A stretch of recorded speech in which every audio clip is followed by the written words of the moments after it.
Bună seara, oameni buni! La un nou podcast cu un invitat special. De vreo 2 ani și ceva îl urmăresc. Am ținut o felul de diete care nu mi-au folosit la nimic. Slăbeam brusc 5, 6, 7, 10 kg, după care mă îngrășeam 20 și am tot căutat pe net soluții. L-am găsit pe Dr. Cezar.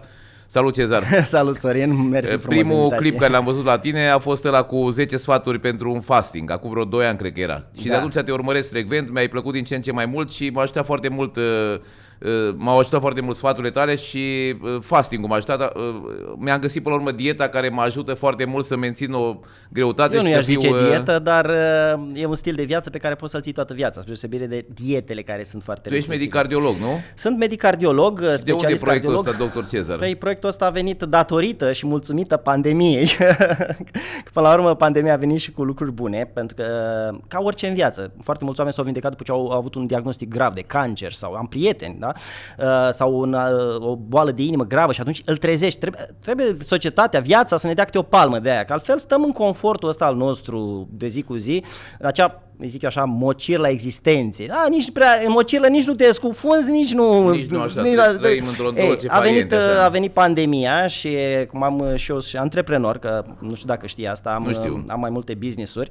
Unul din business-uri din afaceri este o sală de fitness din Iași, una din cele mai mari din România. Am investit acolo foarte multă emoție și a fost mai mult ceva din inimă, că financiar suntem ok, dar n-a fost, ideea principală n-a fost profitul sau să contribui la sănătatea. Așa am vrut eu să, și m-am aruncat puțin mai mult decât, m-am întins cu mult mai mult decât mi-era plapum atunci. În fine, și am făcut acest business pe care l-am adus, l-am pus pe roate în Iași din 2017 până în 2018, 19, 20. Eu credeam că când deschid business-ul, gata, o să vină toată lumea la sală, să facă sport. Pleci în Maldive, stai pe spate și vine așa era planul, doar că socoteala de acasă, cum știi și tu, nu se potrivește cu aia din târg și că a fost, mai ales poate în Iași, și lumea foarte reticentă în a face mișcare. Cu toate că acolo am investit foarte multă dragoste, să fie frumos, clase de grup, avem atmosferă, deci să vii să te simți bine, sportul unde, pentru sănătate. Zonă? În centrul Iașului, deci ca și locație perfect. Singura chestie e chiria foarte, foarte mare, că asta e centrul unui oraș. Ei, și socoteala mea nu s-a potrivit acolo când răspunsul oamenilor a fost unul relativ mai scăzut decât cel pe care l-anticipam eu înainte de pandemie. Și cu chiu cu vai am adus-o pe linia de plutire, am scăpat de datorii, am ajuns și eu acolo puțin așa și a venit pandemia cu tot ce înseamnă lockdown, business-ul a fost pus în primejdie, s-au închis. Te-a înțeles proprietarul să nu-ți mai chirie? A fost cu greu, dar ne-am înțeles până la urmă. Dar fiind stresat de factorii ăștia externi, pentru că până la urmă, când te vezi vulnerabil, vezi că toată munca ta de până atunci, ai pus-o în ceva și riști să pierzi totul, am zis că trebuie să mă mai reinventez odată. Și ce poți să faci toată ziua în pandemie? Stai pe internet. Și când am văzut că a apărut ministrul sau ce era atunci, secretar de stat Cercel, străinul Cercel, și a spus că, domnule, oamenii n-au nevoie de vitamine, că avem, dacă mănânci natural, sănătos și eu atunci am început, stai puțin, că nu e chiar așa, că toată lumea stă în casă, n-avem vitamina D și am început să studiez și am început să studiez vitamina C și am luat articole, am stat o lună în casă și am citit despre vitamina C sute de articole științifice și mi-am dat seama că eu lucrurile alea nu le învățasem la facultate, nu le învățasem în rezidențiat, în specialitate, cât de importantă este vitamina C și celelalte pentru funcționarea organismului și am înțeles mecanismele fiziologice pe care eu le învățasem în cardiologie, în facultate, dar niciodată nimeni nu spusese de lucrurile astea. Și atunci am început să scriu aceste materiale și am început să fac materiale pe YouTube și apoi am început și cu TikTok-ul. TikTok-ul a fost ceva un boom. Și am văzut că lumea prinde și că are sens. Eu am testat eu pe mine, că asta e practice what you preach, nu era doar teoria. Și testând pe mine și văzând că eu nu mai răceam. Deci cum mă prindea puțin în gât așa o răceală, eu îi dau cu doze mari de vitamina C. De asta de vreo 6-7 ani. Și tot vreo Ce înseamnă doze mari? Cât de mari? Doze mari în funcție de cât de avansată este boala, cât de mult ai așteptat până să faci ceva. Pentru că în cazul meu acum merg până la 2, 3, 4 grame, dar dacă Acum nu se mai întâmplă, că sunt foarte atent la ce îmi spune corpul, dar înainte, când uitam, eram plecat, poate eram foarte surmenat, că de aici scade imunitatea, nu beam suficientă apă și eram deshidratat. Ce înseamnă suficient apă? Hai să o luăm pe rând. Răspundem la toate. Deci în tot contextul ăsta, când scade imunitatea, și am învățat să iau vitamina C și alături de vitamina D și apoi și magneziu și potasiu și am observat, băi, eu nu mai răcesc. Eu când eram în spital, stăteam câte o săptămână bolnav. Odată făcând și sport excesiv în trecut, că acum nici nu sunt adeptul sportului excesiv, sportul trebuie să fie făcut cu înțelepciune. Ce sport ai făcut? De toate, parașutism, alpinism, snowboard, ski, fitness. Eu nu știu când ai timp să le faci pe toate, și business, și medicină, și sport, și... Păi alea fac parte din... Principalul meu scop în viață n-a fost să fac bani, că m-am întâlnit cu foarte mulți oameni cu bani de-a lungul vieții și mi-am dat seama că acolo nu-i fericirea. E important să avem niște bani, dar nu ăla trebuie să fie scopul. Scopul să fie viața în sine, viața trăită. Și atunci când vezi că faci bani, dar ce faci cu banii? Trebuie să-ți cumperi fericire, să-ți cumperi timp. Păi nu mai bine mi-au timpul ăsta de acum. Și în fine, asta ca să mă întorc la idee, am învățat să iau vitamina C o dată sau de 2 ori, o zi, 2, ocazional, când mă lovește o boală, să zic așa. Problemă poate să fie și insolația, că am stat prea mult la soare. Stăteam la soare, mă ardea soare, că uitam de creme, de alea, așa, și imediat când intram în cameră și mi-aduceam aminte, în jumătate de oră trecea inflamația. Acolo am 1, 2 sau 3 grame, în funcție de cât de mare era atacul, de fapt, radiațiilor sau a stresului oxidativ sau a radicalilor liberi. Deci vine atacatorul asupra unei țări, să zicem. Da? Că e virus, că e radiație, că e substanță toxică, chimicale și așa mai departe. Ele vin în anumite cantități. Da? Totul e variabil în jurul nostru. În funcție de cât de tare ți-a reușit să-ți acapareze sistemul, da? Cu cât ai amânat mai mult sau cât sistemul tău nu are energie să facă față, cu atât mai mare e deranjul și cu atât mai mult trebuie să intervii atunci când te hotărăști să intervii. Și de asta dozele din orice, mă refer aici la medicamente și la suplimente, ele nu pot fi calculate. Deci, pentru că lumea este foarte variabilă. Doza de medicament antihipertensiv, care se dă clasică, domnule, trebuie să iei în fiecare zi câte 5 mg de nu știu ce. Păi da, dar eu într-o zi sunt mai vesel, într-o zi sunt mai trist, într-o zi am stat la soare, într-o zi nu, într-o zi am făcut fasting, într-o zi și totul e variabil. Și atunci nu poți să vii într-un sistem variabil cu o doză fixă din orice, pentru că rezultatul nu va fi variabil. Legat de imunitate, că vreau să închid așa subiect, oricum cine e interesat intră pe canalul meu, că acolo și poate nu asta e exact. Nu-i contextul să vorbim acum despre tot ce vorbesc eu pe un canal de YouTube. Deci, cu cât în pandemia asta am observat că noi trebuie să titrăm și nimeni din exterior nu poate să ne spună doza. Primeam de multe ori întrebare, domn doctor, ce să iau? Păi, domnule, ce să faci? Da? Ce să faci într-o răceală, ce să faci într-o anumită situație? Lucruri de făcut sunt multe. Însă, confortul oamenilor de a nu vrea de a nu dori să facă o muncă, de a se informa, de a studia. Bă, citește o carte, cum era înainte, Formula A sau eu știu, citește o revistă și de altceva.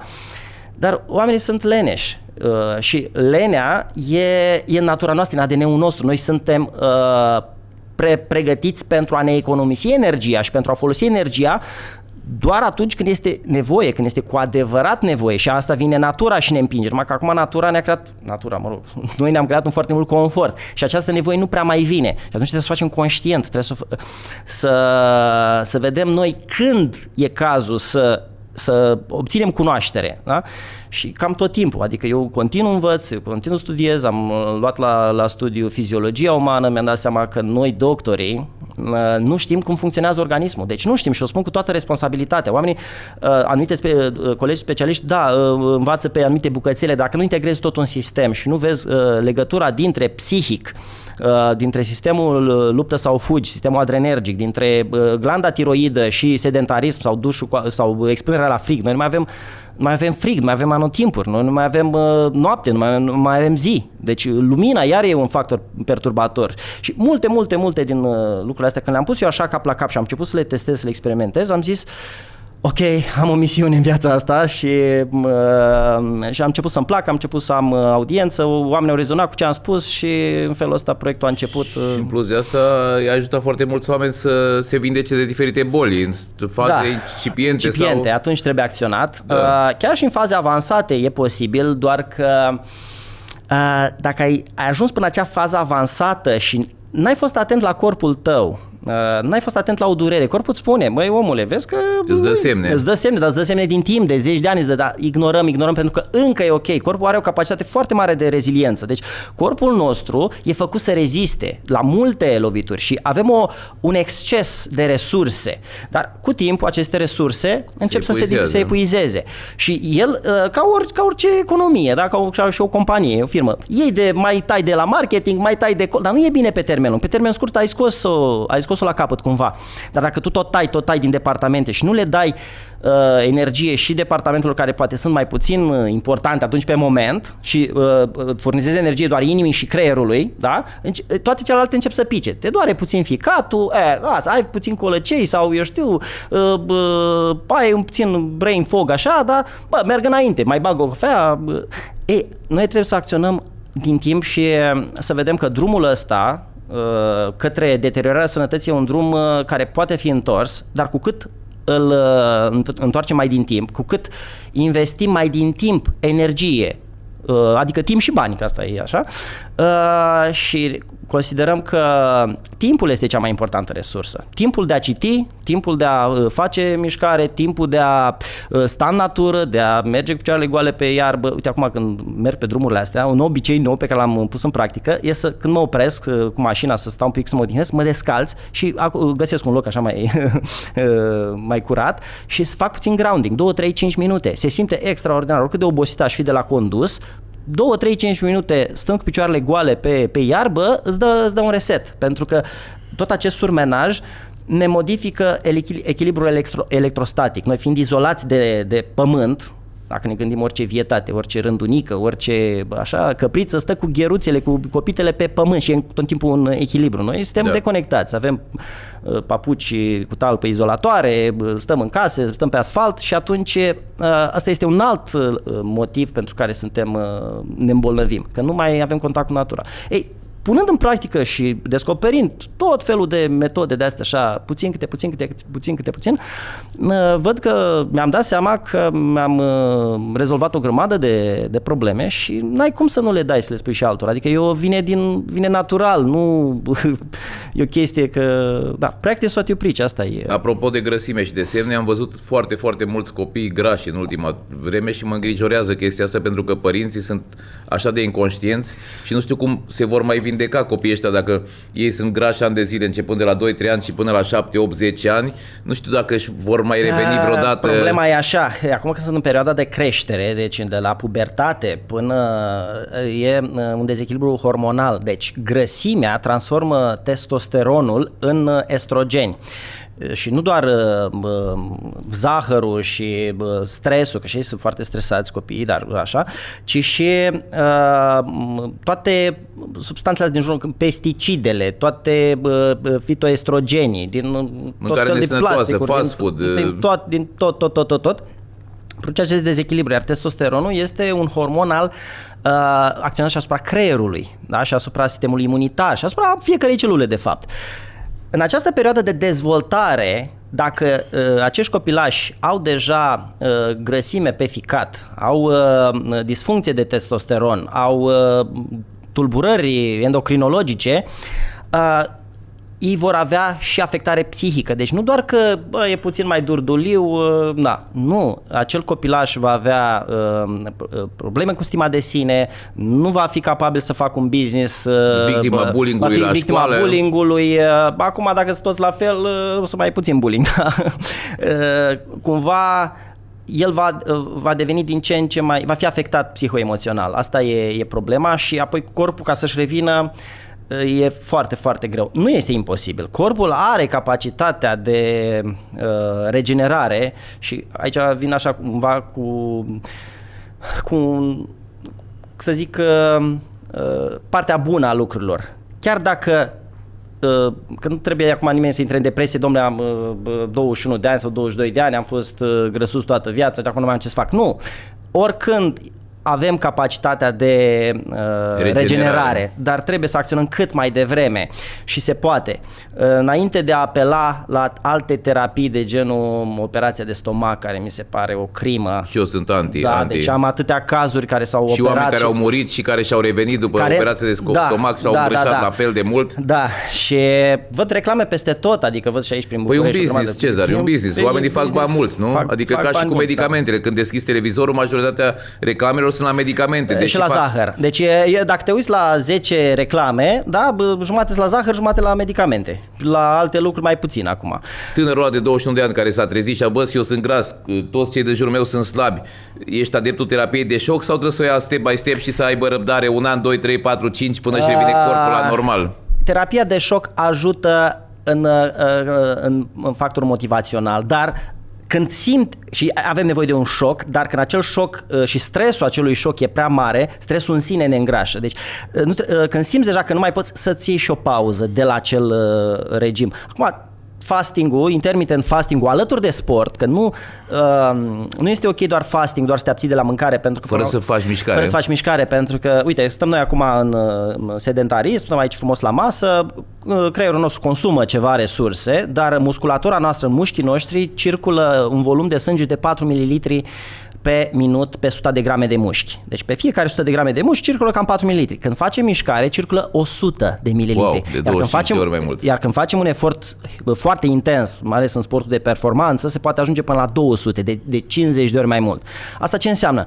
Că după ce am făcut această activitate fizică și mănânc, nutrienții pe care i-am consumat se duc către acele celule. Eu dacă nu fac mișcare și nu deschid acele vase de sânge, plus se formează vase noi, așa, dacă nu deschid acele canale, acei robineți, mâncarea tot în ficat ajunge și tot stă și așteaptă, adică aminoacizii, vitaminele, minerale nu se duc la celulele care nu-i solicită. Fluxul nostru de sânge este direcționat de către consumator, de către celulă. Celula cere și trimite semnal inimii și a întregului sistem cardiovascular să trimită sânge acolo la celulă. De exemplu, adenozina, care provine din degradarea ATP-ului, ATP-ul este bateria celulară, cu cât am făcut un efort fizic, se consumă ATP, da, se transformă în ADP, în fine, vreau să intru în foarte multe detalii, și se produce adenozină. Adenozina este vazodilatator, deci ea deschide vasele de sânge. Da? Ca și cum avem o casă, o clădire și avem camere pe care trebuie să le încălzim și avem calorifere. Păi degeaba dai drumul la centrală și pompezi acolo dacă nu deschizi caloriferele. Dar caloriferele sunt deschise la nivel local, da? Fiecare țesut. Și atunci avem nevoie să facem această echilibrare a întregii locuințe. Corpul nostru e ca o casă, ne-a trăim de fapt. Oricâte case am avea în exterior, oricâte haine ne-am pune, oricâte mașini și așa, până la urmă tot în corpul ăsta trăiești. Cu corpul ăsta te duci în vacanță, cu corpul ăsta dormi în pat, oricât ar fi patul de ieftin sau scump. Tot cu corpul ăsta ești în viața de zi cu zi și atunci când conștientizezi, zici, bă, ce vrea corpul ăsta? Păi, hai să vedem, corpul ăsta e compus de organe și sisteme. Ce vor fiecare? Bă, fiecare vrea să muncească cât are de muncit și să odihnească cât are de odihnit. Și aici intervine postul intermitent și valabil pentru absolut orice. Adică postul intermitent de la sport. Pentru că sunt sportivi de performanță care sunt foarte stresați. Eu am vorbit cu sportivi de performanță. Sportul de performanță, ok, e pentru bani, pentru glorie, pentru medalii, pentru business sau orice altceva, dar îți afectează sănătatea. Poți să-ți asumi asta la o vârstă tânără cât încă ai reziliență, dar ulterior trebuie să treci pe un sport de agrement, de sănătate, de echilibru, cumva să lucrezi mai înțelept pentru a fi sănătos. Acum între două extreme, mai bine să faci sport de performanță pentru că te motivează și îți dă și asta recomand părinților care au copii, să-i trimită să facă sport, să facă mișcare, îi va îndepărta de droguri. Deci drogurile, care acum drogurile, astea sunt foarte multe droguri legale, face reclamă în tot București, reclamă și toată țara. Sau ce? Nu, astea, cum se cheamă, pariurile, gamblingurile, tot ce înseamnă adicția asta de jocurile pe calculator, da? Ele sunt mai puternice. Facebook-ul, Instagram-ul, TikTok-ul, da? Scroll, pentru că e acea noutate, tot timpul noi suntem adaptați pentru noutate, ca să ne mărim șansele de supraviețuire, trebuie să găsim resurse noi și atunci când vezi ceva nou, îți dă un imbold și un reward, o premiu mai mare decât ceva ce deja știai. Și noi suntem adaptați pentru chestia asta și doar că în lumea de astăzi totul este nou. Noul șampon, noua ciocolată, noua înghețată, totul e nou, tot timpul e nou, nu mai poți să consumi ceva vechi. Ei, ca să ieși puțin din capcana asta, trebuie să faci sport, să te întorci în corp, să te întorci în tine, nu în exterior. Ce e nou e în exterior. Dar în tine, da? Și când lucrezi la sală sau când faci sport, trebuie să te concentrezi acolo pe ce ai tu de lucrat, faci o tracțiune. Dacă faci o tracțiune, să te gândești că sub tine ești pe o creacă și sub tine e un crocodil care te mănâncă. Deci tu ești prins acolo, nu lași, da? Ei, îi văd că dacă am sală, știu. Îi văd. Presupun că faci și tu tot la sală la tine, nu? Nu mergi în altă parte. Da, fac la mine, eu fac și pe afară și asta oameni buni, când veniți să faceți un sport, nu stați tu cu nasul în telefon, fraților. Tu trebuie să fii conectat la ce faci tu, la corpul tău, e momentul. Lasă telefonul în vestiar. Lasă telefonul în vestiar sau chiar dacă le-ai cu tine, măcar atunci când ești în acel exercițiu, dus toată energia și neurotransmițătorii acolo, pentru că forța noastră nu e dată de mușchi, de carne, ci de legătura dintre neuroni și carne. Da? Până la urmă, mușchiul fără neuroni e o friptură, că asta e. Și atunci acest focus, să ne întoarcem în noi, în ceea ce facem, că facem sport, că gătim sau când mâncăm. De ce lumea are probleme digestive? Pentru că atunci când mănâncă cu gândul în altă parte. Sau cu ochii în televizor sau în tabletă. Sau cu ochii în televizor sau în tabletă. Mai ales dacă ești la masă cu cineva. Ai ocazia să fii, și ar fi bine să nu te cerți la masă, decât să fii cu cineva, o masă de asta, relaxată, mai spune unul o glumă. Gluma, râsul, activează parasimpaticul și stimulează digestia. Deci sistemul rest and digest, liniște și digestie, sistemul parasimpatic, care controlează digestia, crește fluxul de sânge la nivelul organelor digestive, la stomac, la intestine, la pancreas. Dacă suntem în stres, fluxul de sânge poate să scadă de până la 8 ori în stres major. Și atunci când ești pe alergătură, pe fugă prin oraș, nu te mai duci să mănânci ceva, că oricum nu se digeră bine și mai ai probleme că, da? Lasă mâncatul pentru când ai răgaz de mâncat, când te aleargă tigru, ca zic așa, nu mai contează dacă mănânci sau nu. Da? Și de fapt asta e echilibru. Deci fasting-ul de la orice, alături de feasting, că e un alt concept acum. Fasting and feasting. Adică, nu știu ce e feasting. Feast, de la ospăț. Da? Deci ospăț, avem nevoie de alternarea postului cu ospățul, pentru că să-i spui și corpului că, din când în când e bine, din când în când avem abundență. Pentru că dacă trăiești tot timpul în sărăcie, tot timpul vei fi în stres. Deci cei care fac post sau s-au apucat să facă post de ăsta intermitent, dar ei nu fac intermitent, fac post prelungit, că vor să slăbească mult. Și într-adevăr, cine vrea să slăbească mai mult trebuie să facă un post mai lung, dar trebuie alternat și cu ospăț. Pentru că ospățul înseamnă hormon de fericire, de sațietate și zice corpului, e bine, e ok, e bine, ospătează-te acum. Oricum, oricât ai ospătat, dacă tu n-ai mâncat 3 zile, mănânci 120-130%, oricum stomacul s-a mai micșorat. Deci, și dacă mănânci încet, mănânci în liniște, mesteci bine, ajungi mai ușor la sațietate și atunci ospățul ăla pentru tine nu va fi exact cantitatea de hrană pe 3 zile, n-ai cum. Și atunci tot faci un deficit caloric până la urmă, dar trebuie să-ți dai acea plăcere din când în când și poți să ți-o permiți dacă faci lucrul ăsta. Să nu rămâi în acea frustrare, în acea dietă care până la urmă îți modifică hormonii de sațietate, leptina. Da? Deci leptina e un hormon de sațietate și noi dacă suntem în foame, în dietă, în restricții, hai că o lună, 2, 3 reziști, că ai motivație, dar la un moment dat se perturbă și nu și o dai naibii de dietă și gata, da? Și zici, o viață mai am, pentru ce în viața asta avem nevoie de plăceri, de fapt. Avem nevoie de alternarea plăcerilor cu munca. Sunt două coordonate, interesul și plăcerea. Interesul este o plăcere amânată, adică avem nevoie de plăceri, dar avem nevoie și de amânarea plăcerilor pentru că plăcerea se simtă mai bine. Și legat de hrană, mai bine se simte o mâncare, mai bine gustul, aroma, o simți mai bine pentru că neuronii da, respectivi devin mai receptivi. Da, pentru că a făcut pauză, n-a primit nimic și deodată simți mai bine, miroși mai bine mâncarea sau, da? Și poți să faci din asta o sărbătoare și poți să dai timp, dacă nu mănânci atât de des, ai mai mult timp, pentru că dacă toată ziua suntem preocupați ce mănânc dimineața, ce mănânc la prânz, ce mănânc seara, o grămadă de timp se pierde. Sau cu ochii în tabletă ei tot timpul, alune, ba semințe, ba covrici, ba nu știu ce. Da. Hai să te întreb concret, eu săptămâna trecută am ținut post cu apă, de luni până, mi-am propus până vineri, dar joi am cedat din cauza că am fost la sală și am tras ca... Avem ce ne lipsește nouă din hrană și din apă? Mineralele. Da? Apa la filtru nu are minerale, apa alcalină nu are minerale, hrana noastră nu pare are atât de multe minerale. Mi-au luat de la Kangen, scuze-mă că te întrerup. Aoleu, deci deja... L-am pus în cămară. Deci am avut săptămâna aceasta 2 cazuri de o doamnă tânără de 30 de ani a căzut în baie și s-a lovit la cap pentru că ea nu mai are minerale și a făcut hipotensiune. Da? Corpul nostru este secătuit de minerale și când am văzut analizele era deshidratată. Deci apa fără minerale... Chiar dacă bei apă era deshidratată? Da, păi cu cât bei mai multă apă slabă în minerale, cu atât mai tare te deshidratezi. Nu știam. Păi mă uit eu pe analize, vin pacienți la mine, mă rog, când aveam cabinet și îi zic, domnule, dar nu bei apă. Cum, domnul doctor, că eu beau de 4 zile pe zi. Da. Păi stai puțin, că e prea multă apă și speli mineralele și nu ai minerale în corp și atunci apa nu stă în corp și ești deshidratat. Și asta se vede foarte bine văzând numărul de celule roșii. Deci când se face analiza hemoleucogramă, și asta poate să-și facă oricine, e o analiză relativ ieftină. Cum se numește, iartă-mă? Hemoleucogramă. Hemoleucogramă e o analiză care e așa. Și dacă vezi că ai prea multe celule roșii, de fapt nu ai prea multe, că nu trăiești la altitudine, nu ești în să zic, Nepal.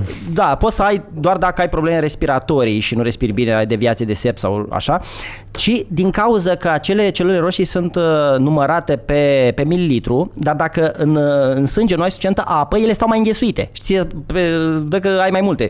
Și asta e cea mai frecventă cauză. Atunci când aveți numărul mult peste medie sau la pragul de sus al normalului, sunteți deshidratați. Oricum, majoritatea oamenilor sunt deshidratați din cauza că nu avem atât de multe minerale în hrană. Hrana de cele mai multe ori e secătuită, solurile sunt secătuite și din cauza ierbicidelor, pentru că plantele își extrag mineralele din sol cu ajutorul microbiomului din sol, cu ajutorul bacteriilor, cu ajutorul fungilor, cu ajutorul comunicării în sol, doar că acel sol a fost omorât cu toate chimicalele, plantele nu-și mai pot extrage bine mineralele și atunci noi mâncăm o hrană săracă în minerale și de asta vine și foamea. Deci foamea noastră nu este dată că n-am mâncat calorii. Dacă avem energie, avem grăsime pe noi să ne țină și o lună. Foamea noastră și poftele sunt date de lipsa de minerale. Asta este cea mai mare problemă la nivel planetar în momentul de față. Și atunci trebuie să bem o apă bogată în minerale, în săruri, chiar în sodiu, dar mai ales în potasiu. Unde o găsim? Sunt apele minerale naturale cu rezidu sec mare, deci cu un rezidu sec peste 500, 600, 800, 1000, 1500. Am făcut un material pe canalul meu de YouTube cu Claudia Benea, care e somelier în ape și somelier în ape. Somelier în apă, da, pe asta am relevat și eu și de 2 luni de când 2-3 luni de când am cunoscut-o și am început să-mi schimb apa. Mi-am dat apă bei acum? Beau mai multe tipuri de apă, beau tușnat, beau perla harghitei, beau vâlcele când o mai prind, că e o apă foarte rară, dar foarte, foarte bună. Beau... Asta o recomandă și Cezar Elisei cu postul cu apă. Da. Beau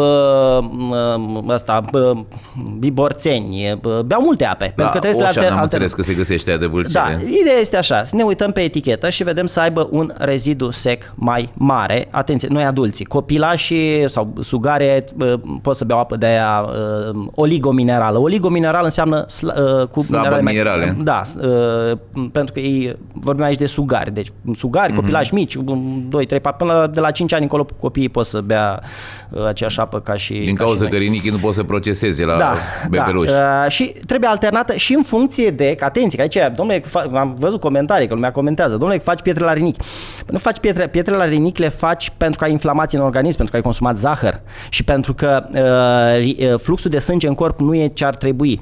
Dacă faci mișcare și crești fluxul, corpul și ia minerale cât îi trebuie și restul sunt eliberate excesul. Corpul nu păstrează exces decât atunci când nu funcționează bine acele celule. Deci pietrele la rinichi sunt cauzate de inflamație, sunt cauzate de zahăr, sunt cauzate de digestie afectată. Bun. alternăm apele pentru că proporția este diferită.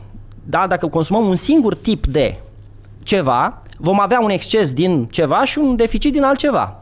Asta e și cu hrana și cu alimentele. Foarte multe dezechilibre le au oamenii care mănâncă același lucru zi de zi. Și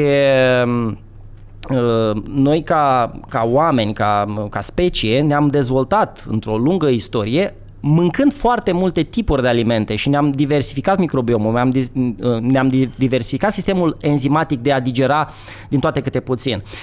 De-aia sunt unii oameni care, dacă la un moment dat se duc pe o extremă și sunt, de exemplu, vegani, ei nu mai pot să mănânce carne. Sau alții mănâncă doar carne și dacă mănâncă puține legume se balonează. De ce? Pentru că au stat prea mult într-o extremă și corpul s-a dezadaptat în a digera. Ce înseamnă digestie? Înseamnă producția unor enzime. Ce sunt enzimele? Sunt niște proteine. De fiecare dată când mâncăm ceva, corpul face o muncă și produce niște proteine, niște enzime să prelucreze acea hrană. Dar dacă el n-a fost antrenat să producă acele proteine, la început nu e încălzit, ca să zic așa. Genele respective s-au activat corespunzător. De aceea, când mâncați ceva nou ce n-ați mai mâncat, mâncați în cantități mici, ca să-i dați corpului răgaz. La fel cu microbiomul. Le recomand oamenilor care au microbiomul activat să mănânce varză murată. Și zic, domnule, dar mănânc varză murată, mă balonez. Păi da, dar mănâncă puțin la început și lași corpul să adapteze, după aia mănânci câte puțin. Ce înseamnă microbiom? Microbiomul este, să zic așa, e o pădure amazoniană în intestinele noastre și pe pielea noastră și pe ochii noștri și noi avem bacterii, fungi, acarieni, virusuri și de toate. Deci avem biologia asta. Ce e foarte mic e foarte mult. Elefantul și urșii sunt câțiva, virusii sunt miliarde, sute de miliarde, da? De tipuri diferite, iar știința n-a descoperit nici 1%. Da? Noi când căutăm un virus și vrem să-l atacăm un singur virus, nu vedem pe ceilalți 99,99% care există în jurul nostru. Deci, la nivel acum, pe masa asta, oricât de mult ai fi dezinfectat, oricât de tare ai fi sterilizat, nu poți să elimini toată biodiversitatea, care e mică și ceva fenomenal și ea e ca în pădurea amazoniană. Îți recomand, am văzut pe YouTube niște filme. Mamă, câte vietăți sunt acolo. Am stat 10 zile. Deci dacă ai stat și ai analizat, ai să vezi că acolo e ceva ce oamenii de știință nu descopere nici într-o mie de ani. Da? Bine, vreo 5.000 de feluri de insecte doar. Asta așa, ce au putut ei să... Și ne-am dat cu spray de la Himalaya de aia de 100 și zici că aveam varice de aia. Deci eram mușcați cu tot cu spray-ul ăla de 100, care e doar pentru profi și pentru alpiniști și pentru aia. N-aveam nicio treabă, deci eram mușcați peste tot. Gândește-te că te duci acum în pădurea amazoniană și razi jumate de pădure, da? Și pui în loc porumb. Asta se întâmplă cu microbiomul nostru când luăm antibiotice, da? Se produce acel dezechilibru. Nu vorbim de bacterii bune și bacterii rele sau virusuri bune, nu există așa ceva. Există cine devine rău, cine crește foarte mult în raport cu ceilalți. De asta și Clostridium difficile sau Escherichia coli sau orice altceva, ele sunt acolo, într-o anumită cantitate. Ele devin patogene când celelalte sunt scăzute. Și de ce sunt scăzute celelalte? Pentru că odată le-am omorât cu antibiotice sau nu le-am hrănit cu alimentație diversificată. De aia trebuie să mâncăm din toate câte puțin. Trebuie să mâncăm murături, alimente fermentate. Dar nu doar varză murată.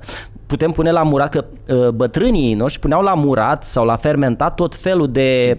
Și pepeni și asta, și fructe, pepeni, fruct, orice, și în alte țări, alte popoare pun și mango și orice, ardei, totul se poate pune pentru că prin procesul de fermentare dezvoltă aceste bacterii. Noi le zicem benefice, dar ele sunt benefice pentru că sunt în echilibru, pentru că ele ocupă spațiu. În momentul în care ai făcut spațiu gol, da? O parte din ele devin mult mai multe. Acum, nu vacile sunt rele. Faptul că sunt sute de milioane de vaci sau câte vaci sunt, asta, da? Nu e vaca mai rea decât bivolița. Nu mai sunt bivolițe pentru că am crescut vacile. Sau nu sunt găinile mai rele decât bibilicile. Dacă am avea doar bibilici pe planetă, bibilicile ar fi rele sau orice altceva. Deci, până la urmă, echilibrul ăsta trebuie să existe în toți și în toate. și microbiomul nu doar în intestine, microbiomul e pe piele. Da? Ce fac oamenii acum? Toată ziua duș cu șampon, cu gel de duș, cu chimicale și strică microbiomul de pe piele. De acolo în piele trebuie să fie un anumit trebuie să fie un echilibru. Păi da? și cu ce ne spălăm? Dacă Păi ne spălăm în punctele esențiale, că trebuie să fim așa, și mai mult cu apă. Ideal ar fi, eu nici asta... Adică să ne săpunim peste tot timpul. Dacă facem sport, această curățare se produce natural, prin transpirație. Mai faci și o saună și ies toxinele. Ies toxinele și faci un duș așa doar cu apă și, în punctele esențiale dai puțin și corpul se curăță și transpirația nu va fi urât-mirositoare. Da? Transpirația e urât-mirositoare pentru că noi nu facem mișcare, nu am activat sistemul limfatic. Da? Limfaticul care scoate la suprafață toxinele, doar prin sport și un sport ca să transpiri. Apoi și o saună. Da? Atunci se reface acest flux și atunci nu e voie să ne dăm toată ziua cu gel de duș și să ne distrugem microbiomul. Da, ne dăm din când în când, mai normal, trăim în... Să nu se înțeleagă acum că umblăm nespălați, dar corpul se curăță din interior către exterior și microbiomul ăsta de care ai întrebat, speciile sunt diferite în funcție de geografia zonei, adică pe nas avem niște bacterii, aici sub pleoape altele, aici sub barbă, da, altele sub braț, altele la spate, că se duc unii să-și facă test de microbiom, că au microbiomul afectat și iau mostră din scaun. Păi da, tu ai luat doar una dintr-un acolo, dar noi avem bacterii și în intestinul subțire și avem și în stomac bacterii, avem și în gură și toate sunt diferite. Așa încât soluția nu e și testele astea sunt foarte scumpe, să duc prin Germania, să-și facă nu știu ce analize. Bă, oameni, nu dați cai vers pe pereți, deci dați banii degeaba, când soluția naturală este să ne echilibrăm ușor cu, cum am spus, alimente fermentate. Mai putem lua și probiotice, dar la fel, nu luăm același supliment de probiotice. Le diversificăm, una din aia, câte puțin. Avem nevoie de prebiotice, asta înseamnă fibre. Fibrele cu care se hrănesc bacteriile, însă fibrele astea nu trebuie să fie în exces, pentru că excesul de fibre atrage apa în intestine și ne deshidratează și ne fură și mineralele. Adică, până la urmă, eu n-am descoperit nimic care să fie bun sau rău în sine. Echilibrul ăsta de fiecare trebuie să-l înțeleagă și aici, așa ca o atenționare, când vedeți pe cineva că vorbește prea mult despre ceva, mai faceți un pas în spate. Uitați-vă și în direcția cealaltă, da? Că vorbim de lapte, că laptele nu e bun, că vorbim de cafea, că unii, domnule, beți 7 cafele pe zi, altul nu, cafeaua dă cancer sau îți ia, măi, oameni buni. Vedeți un echilibru. Undeva la mijloc. Da, și mijlocul ăla nu e neapărat, că e undeva. Păi uite, mijloc, ce înseamnă mijloc? Pot să mănânc 1 kg de cartofi, n-am o problemă, pot să mănânc 1 kg de usturoi? Nu. E cartoful bun sau rău? E bun cartoful. Usturoiul e rău? Nu. Dar usturoiul se mănâncă cât se mănâncă. Am văzut că ai un clip despre usturoi foarte interesant. E fascinant. Și stai să vezi ce am pățit, că am spus asta și în clip. Când am citit studiile și am zis, mamă, ce tare, eu nu prea mâncam usturoi, că te întâlnești cu oamenii, Când am văzut cât de fain e, am zis, hai să mănânc usturoi. Și am mâncat zilele alea când lucram la clip. Am fost influențat la nivel subliminal de ceea ce citeam. Și nu ne-am declanșat o mică gastrită la stomac. Vreau să zic, eu am început de gastrită. Până am ținut cu postul cu apă. Când am început primul post cu apă, mi-a dispărut gastrita. Deci eu de vreo un an de zile când am ținut primul post cu apă, n-am mai făcut gastrită, dar mă durea așa de tare în coșul pieptului. Da, știu, un pic am fost acolo. Și usturoi sau ceapă sau de asta, îmi plăcea grozav să mănânc cu o iahnie de fasole o ceapă și în momentul când mâncam, uitam de gastrită și după aia nu mai mă bucuram de... Știi? Și după ce usturoiul e tot așa, îmi plăcea enorm de mult, dar nu puteam din cauza asta, din cauza gastritei. Așa, bun. Acum, în momentul în care faci post și nu mănânci, secreția... Deci stomacul are un strat de mucus, un strat protector pe peretele stomacului ca să protejeze pe stomac de propriul acid și de ceea ce mâncăm. E foarte important să amestecăm foarte bine ca să nu ajungă în stomac bucăți mari care să stea pe peretele stomacului și să distrugă acest strat de mucus. Cu cât mâncăm mai des, cu atât stratul ăsta de mucus se subțiază. Când faci post, după 12 ore de nemâncat, stomacul produce mai mult mucus și nu mai produce acid. Deci acidul încetează a mai fi produs în stomac cam după 12 ore, așa, în medie. Da? Și atunci stratul ăsta de mucus începe să crească, să se repare și să protejeze peretele stomacului. După ce ai ieșit din post, da, să zic, depinde cât ții, că dacă ții 24 de ore, 36, să zic, ai o gastrită, ai o durere, ai o inflamație, da? Faci post, crește stratul de mucus, dar prima dată nu-i dai iar cu alea care Brăjel și nu știu ce, e ușor. Așa, și ușor cu niște carbohidrați, da? Cu niște rădăcinoase, cu fierturi, da?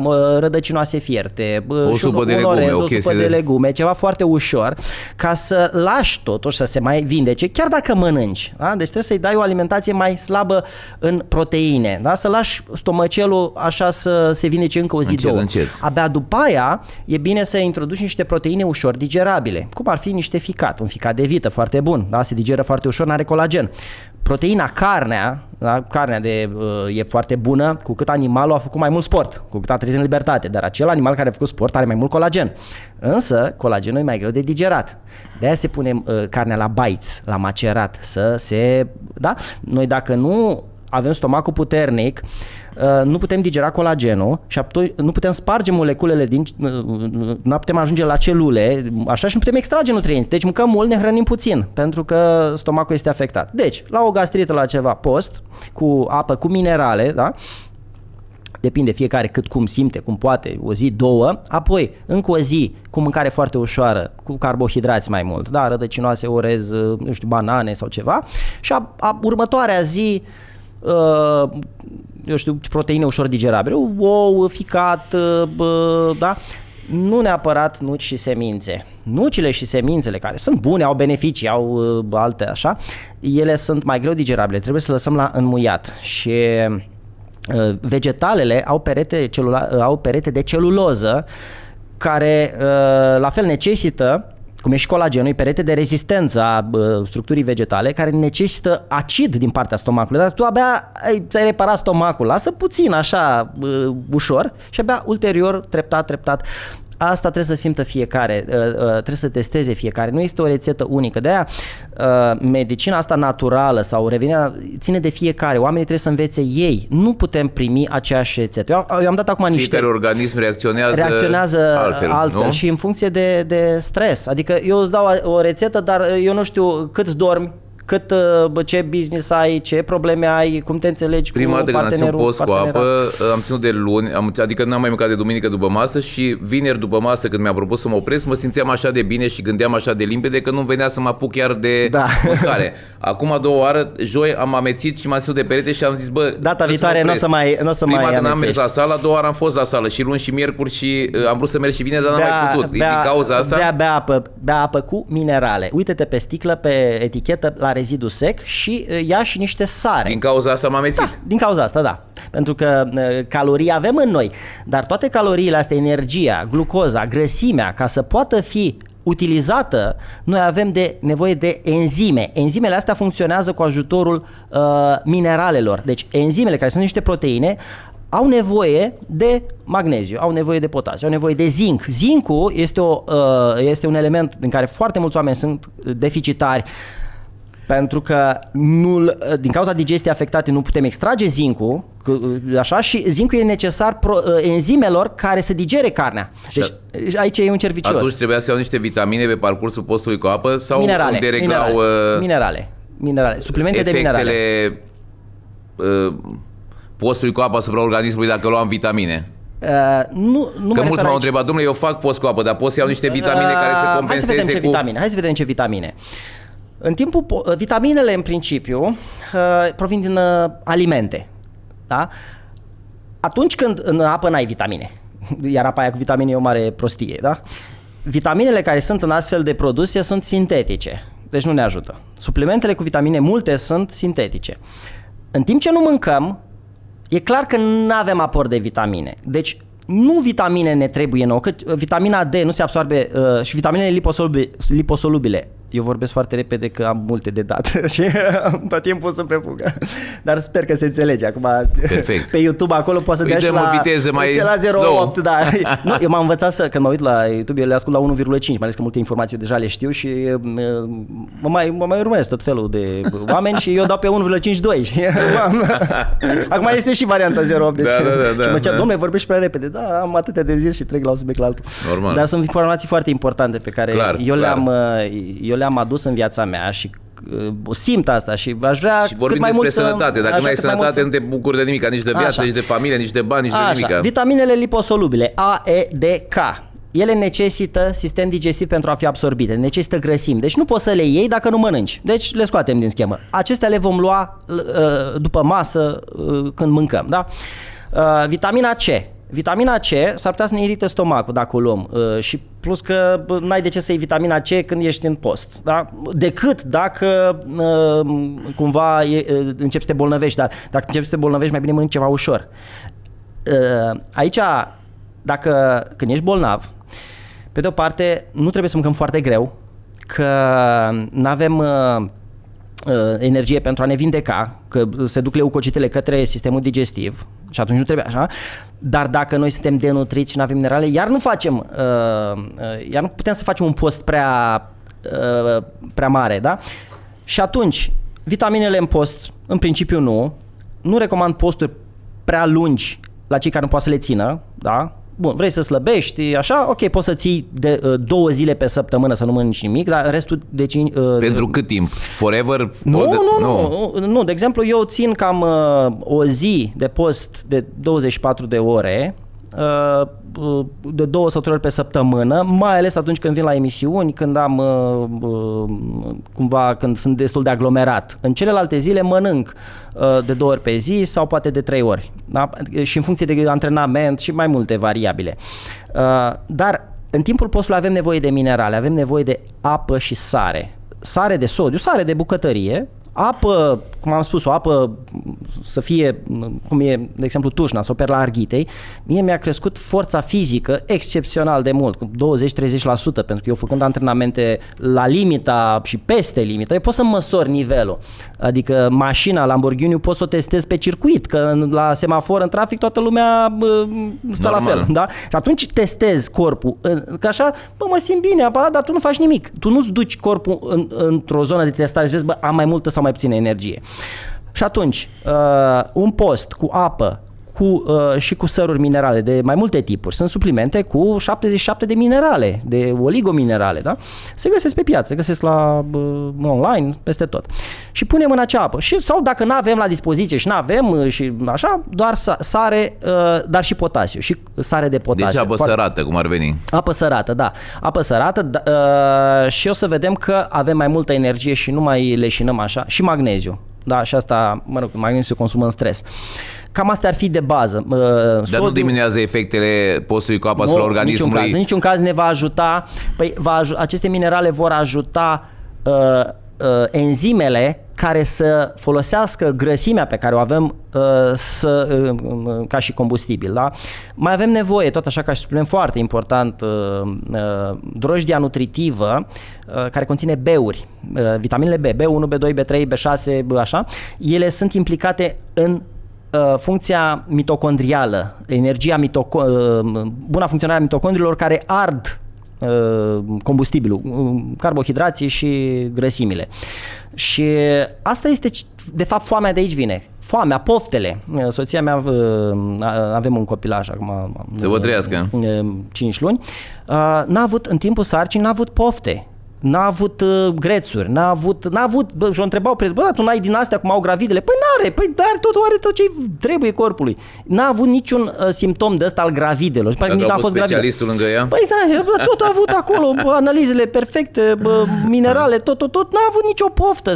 Poftele, foamea vine din lipsa de minerale și corpul îți spune, băi, mi-e poftă, nu știu ce, de fapt nu ai niște substanțe, dar noi mâncăm compulsiv, mâncăm alimente slabe, nutrienți, adunăm în noi calorii și foamea e în continuare. Deci dacă facem post și avem aceste minerale, vom vedea că rezultatele sunt extraordinar de bune. Atenție, că se face o confuzie între apa carbogazoasă și apa minerală. Apa minerală, mă refer la minerale. Acum, apa carbogazoasă are 2 efecte. Deodată ne ajută într-o oarecare măsură să ținem postul, acel bicarbonat tamponează aciditatea și e bună și ne ajută, dar dacă e prea sifonată, să zic așa, mișcă stomacul și poate să ne creeze foame.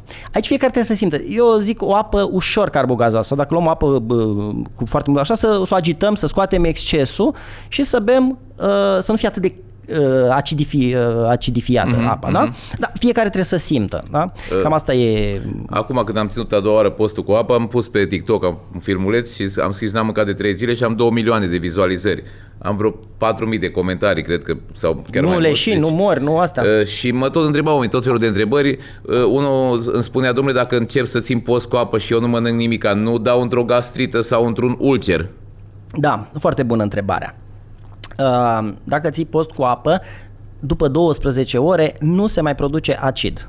Da? Stomacul va produce doar mucusul respectiv, doar lichid, doar apă și acolo se va vindeca, pentru că acele celule care încep să stea, nu mai primesc semnal că în stomac nu mai e nimic, ele nu mai au de ce să producă acid, așa la nesfârșit. La un dat acel acid se va bei apă și se spală, se duce și acolo se vindecă, da?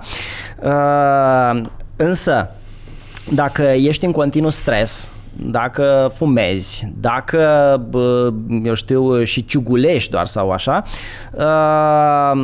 procesul de vindecare e mai greu. Dar oricum se vinde, dacă nu mănânci, oricum se vindecă. Stomacul ăla nu rămâne bolnav. Gastrita înseamnă inflamația celulelor stomacului din cauza că acolo este tot timpul cineva care vine și atacă. Tu dacă nu mai ai niciun atacator, la un dat corpul se vindecă. Iar celulele sistemului digestiv au o durată de viață medie de 5 zile, iar după 5 zile sunt alte celule. Noi producem alte și refacem. Acele celule noi care vin și ele se produc din celulele stem. Celulele stem sunt la baza intestinului. Intestinul stă așa pe membrană bazală și sunt niște celule primordiale. Ele sunt activate de vitamina D. Mulți oameni care sunt în stres stau în casă, muncesc înăuntru, nu ies la soare, nu iau vitamina D, așa, că, noi acum oamenii suntem singura specie care umblăm îmbrăcați. Bă, și căței de companie și care și-au deficit de vitamine D, probabil. Acum ne întoarcem în... Dar cine are o curte, cine are o casă, cine poate să-și creeze așa un confort, să mai dea hainele jos, să mai stea cât mai mult, acum fiecare cum poate, sau dacă nu, pe cât posibil, nu știu, în parc, deci cât mai des să mergem, avem nevoie de vitamina D, de serotonină și atunci această vitamina D activează celulele stem de la nivelul intestinului să se repare, să se vindece mai repede. Deci aceste probleme, toate sunt de fapt legate. Eu când mi-am dat seama, dar totul e cu totul, în toate direcțiile. Totul trebuie să fie în echilibru, pentru că corpul ăsta e un sistem, da? E ca o echipă de fotbal, da?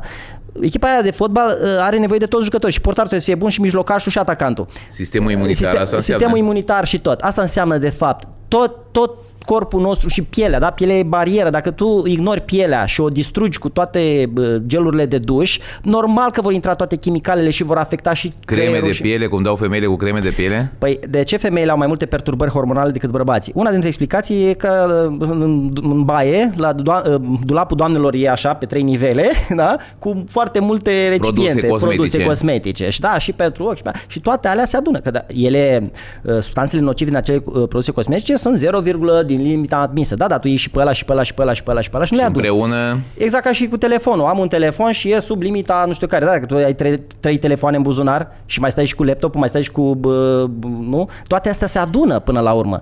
Aici e de fapt scăparea oamenilor. Dom'le, mănânc o ciocolată. Da, mănânc și pe aia și pe aia și pe aia și pe aia și pe aia. Corpul nostru trebuie să facă față la toată chestia Apropo asta. de ciocolățică, eu țin fasting tot timpul, adică de când te-am descoperit tine, normal nu mănânc, am 14-16 ore, dar de obicei 16, am și 18. Dar nu slăbesc foarte mult pentru că mănânc tot felul de prostii, dulciuri, fructe foarte multe, sunt dependent de fructe, mănânc kilograme de fructe. Păi uite, schimbă și limbajul, da? Ai spus acum sunt dependent, deci te-ai etichetat, sunt dependent. Păi nu ești dependent. Poți să-ți mănânci fructele? Păi da, tu îți transmiți. Corect, da, ai dreptate, Trebuie să mănânci, să zici, băi, nu sunt dependent, am voie, totul este permis, nimic nu este interzis, sunt conștient de ceea ce fac și pot să mă abțin. Pot să mă abțin de la ciocolata asta, că în loc să mănânc două, una acum și una după, o să mănânc numai pe după. Deci acest fasting, care poate fi făcut de la orice, înseamnă o abținere voluntară, conștientă, știind că ai voie ulterior să ții acel premiu. Că dacă zici din prima n-am voie, de fiecare dată... Cât de mult am voie în cele 8 ore, Cezar, sau în cele 6 ore în care mănânc? Ce am voie? Mănânc torturi întregi, mănânc savarine, păi mănânc că dacă mănânci papanaș. Uite, aici e o discuție. Dom'le, desertul să mănâncă înainte de masă sau după masă sau nu știu ce.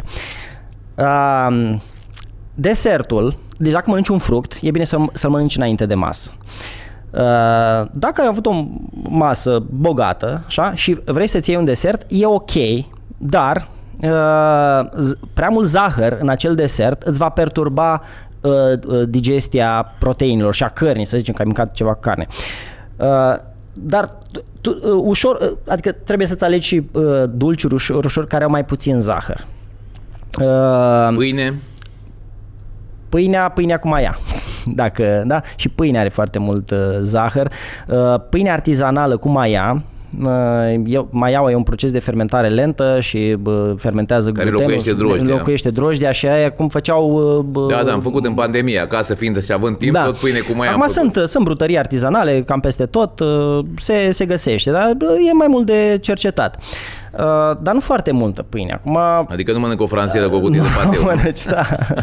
Și atunci poți să-ți permiți. Eu îmi permit, de exemplu, câte un desert. Uite, la micul dejun, când mai au micul dejun pe la ora 10 sau 11, în funcție. E important micul dejun? Nu e important, chiar ar trebui sărit de câte... Cum e? Cum fac eu, să zic? Tu ești un model pentru modul tău de viață și pentru... De exemplu, după o săptămână în care nu am timp să mănânc și țin mai mult post și eu simt că am slăbit, pentru că eu am o vorbă, când ai mașina cât de cât curată, vezi orice zgârietură. Când ai mașina plină de noroi, nu mai vezi toate bușiturile. Când corpul e cât de cât ok, într-un echilibru, că nici eu nu sunt ideal. Sunt parametri, simt, am mai pus 1 kilogram. Că el simt rapid aici, pac. Colăcei. Sau n-am făcut suficientă mișcare, sau am mâncat prea multă pâine.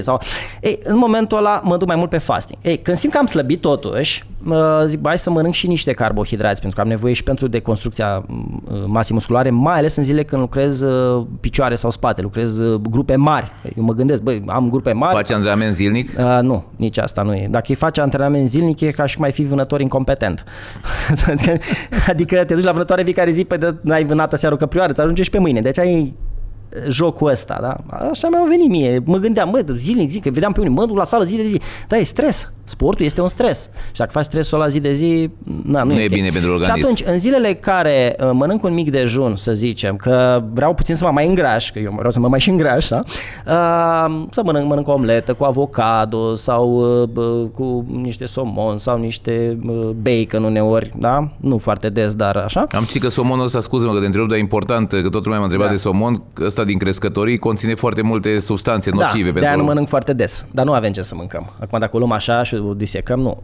Caut de la mai sălbatic, dar nu mănânc foarte des, de-aia nu sunt adeptul a nimic. De-aia diversific foarte mult, îmi asum acele chimicale pentru că știu că am un ficat. Noi avem un ficat care poate să facă treaba asta de detoxifiere. Avem niște mecanisme de detoxifiere foarte performante. Dacă, tocmai când faci post, decongestionezi ficatul și apoi el își va face treaba de a elimina eventualele substanțe toxice. Pentru că în ziua de astăzi chiar nu avem cum să mai mâncăm ideal. Nu avem cum, efectiv. Nu știu. Doar foarte puțini dintre noi care își pot face ferme în vârf de munte și au ei doar sus. Dar hai să vorbim acum pentru toată lumea. Deci când facem post și eliberăm ficatul de surplus, el va putea să muncească. Și atunci să ne scape de stresul ăsta al chimicalelor, dar variem, diversificăm. Deci mănânc, să zic mai mult, poate keto, da? Eu nu sunt adeptul dietei keto, pentru că în momentul de față eu nu am nevoie să slăbesc foarte mult. Cei care vor să slăbească, da, o săptămână, 2-3 ar merge, dar o dietă keto și cu stres poate cauza gastrită.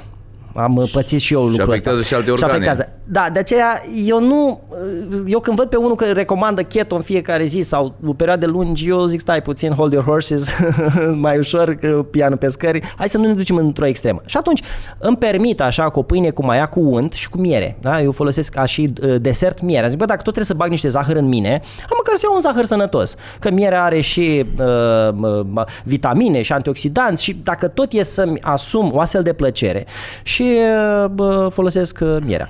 Că se întâmplă un desert la o cofetărie de asta mai sofisticată, da, și asta merge și merge după masă.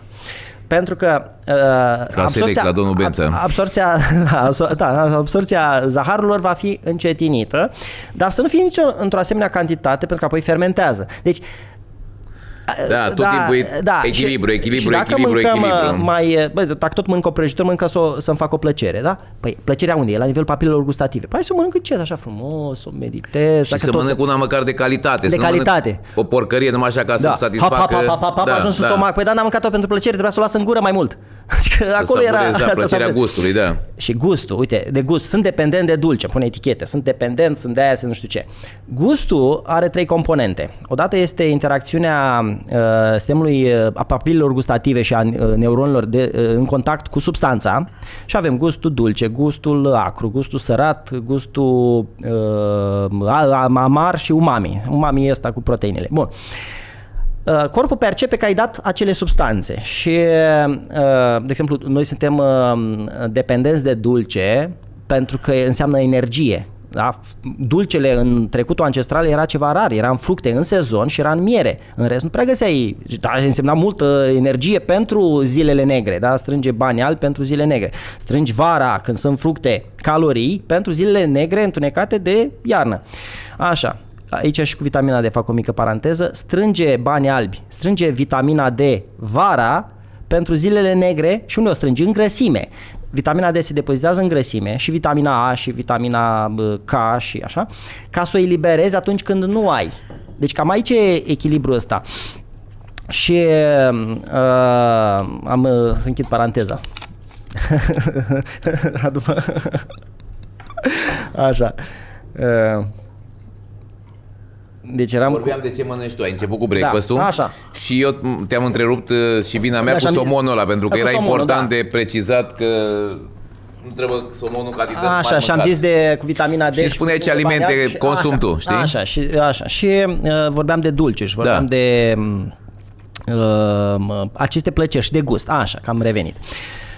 Deci gustul, prima componentă este interacțiunea substanței cu sistemul nervos. Da? Sistemul nervos percepe, ce am mâncat eu aici? Am mâncat ceva dulce? Da, înseamnă energie. Am mâncat ceva acru? Înseamnă, poate să fie ceva stricat, dar ceva acruț e bun, că îmi dă și niște bacterii. Da? Deci acruțul nu poate fi foarte, foarte acru, dar să fie ceva puțin acrișor și e ceva benefic, dar într-o doză mai mititică decât dulcele. Da? Nu poți să mănânci atât de mult acru cât dulce poți să mănânci. Amarul semnifică că acolo e o plantă otrăvitoare. Gândește că majoritatea plantelor din mediu sunt necomestibile. Și mai deschid așa o paranteză, și asta e o revelație de-a mea mai recentă. De fapt, comestibilitatea plantelor este o excepție. Plantele nu vor să fie mâncate. Majoritatea plantelor, uite la pădurea amazoniană, ce puteai tu să mănânci de acolo? Din toată sumedenia de plante? Nimic aproape, da? Deci doar fructul și doar chestii, da? Gândește-te că acea excepție nu este total comestibilă, este acceptabilă pentru corp. Plantele reprezintă o hrană de supraviețuire și plantele au grade diferite de comestibilitate, adică fasolea, dacă mănânci crudă, ai murit. Sau mazărea, dacă e prea... Da, nici cartoful nu scade prea bine. Nici cartoful nu scade prea bine, da? Dar noi oamenii am descoperit focul, am reușit să spargem aceste molecule nocive, însă carnea crudă poți să o mănânci. Da? Vezi diferența asta? Noi putem să mâncăm ficat crud, carne crudă. Bine, sălbatic, dacă mâncăm, alți paraziți, alte probleme, dar așa ca și comestibilitate, noi putem mânca ouă crude sau carne crudă sau lapte crud, sushi. Dar nu putem mânca plante crude prea multe decât fructe, nu știu, și acolo sunt ceva discuții. Asta ce înseamnă? Că comestibilitatea plantelor este de fapt o excepție. Marea majoritate a plantelor sunt necomestibile și au aceste molecule, aceste substanțe și ele, cu cât sunt mai amare, cu atât sunt mai periculoase. Bun. Și avem gustul, deci am zis dulce, am zis acru, am zis amar, am zis săratul. Săratul ne spune, simți nevoia uneori să mănânci sare, sărat. De ce? Pentru că n-ai sodiu în corp și avem nevoie ca să ne susțină echilibru, da? Și avem umami, care e gustul de proteine, avem nevoie de proteine. Bun, deci ceea ce mâncăm noi se creează această compoziție și trimite acest semnal. Este prima ramură a gustului. Apoi, interpretarea care o dăm noi acelui gust, da? Adică eu mă gândesc zahăr, animalul din mine vrea dulce. Da, inteligentul din mine zice, nu e așa, că avem în exces acum, nu mai e. Și atunci eu leg de acel zahăr informația că e nociv. Și atunci percepția mea față de dulce este una nocivă. Și eu acum când cum se întâmplă să fiu servit undeva, sunt prea dulci, dulciurile de astăzi sunt mult prea dulci. De ce? Pentru că lumea s-a obișnuit cu foarte mult zahăr și atunci producătorii de diverse și cofetării pun foarte mult zahăr că așa cere lumea. Oamenii se adaptează la cererea pieței. Și asta dă dependență și atunci vrei tot mai mult, tot mai mult. Deci componenta a doua e componenta, noi dacă ne spunem, dom'le, zahărul ăla este nociv, zahărul se leagă de colagenul din corpul nostru, se leagă de proteine și ne fărmițează organismul. De-aia pui în baiți, când faci la macerat carnea, o pui cu oțet, cu acid, cu vin, să zicem cu vin sau cu ce așa, dar pui și eventual miere sau puțin zahăr să mai pune. De-aia se pune zahăr în mezeluri. De ce? Ca să predigere colagenul și să fie mezelul mai fraged. Asta se întâmplă în corpul nostru. Deci zahărul ne frăgezește țesuturile, da? Arterele, ligamentele, articulațiile, ochii și așa mai departe. Suntem frăgeziți așa pe interior de către zahăr. Eu știind această informație, leg de gustul dulce o informație negativă. Bă, nu e bun. Deci pentru mine zahărul nu e bun. Cu cât e mai dulce, cu atât e mai rău. Și asta am făcut-o conștient. Că animalul zicea că e bun. Așa. Sau amăruiul. O bere amăruie, păi e bunuț așa, da? Pentru că o asociez berea cu lucru bun, da? Un medicament care e amărui, sau uite, uleiul de măsline, ca să dau un exemplu mai frumos așa, lumea e obișnuită să mănânce ulei de floarea soarelui, că așa e aici la noi.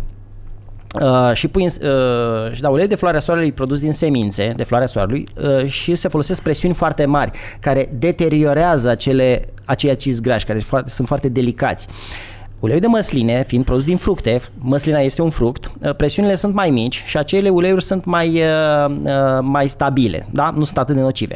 Cu cât uleiul de măsline e mai amărui, cu cât e așa înseamnă că are mai mulți polifenoli, are mai multe substanțe antioxidante, cu atât e mai bun. Însă la început nu ești obișnuit și nu-ți place. Bă, nu beau asta că nu-mi place la salatul. Ei, dar cu timpul încerci să te obișnuiești. Eu atât de tare m-am obișnuit cu gustul ăsta încât nu mai pot să mănânc o salată cu ulei de floarea soarelui. Adică ajunge să-mi placă pentru că am legat informația că e benefic cu gustul amărui. Deci un gust care în mod natural e respingător, ajunge să-ți placă în doza aia potrivită, da?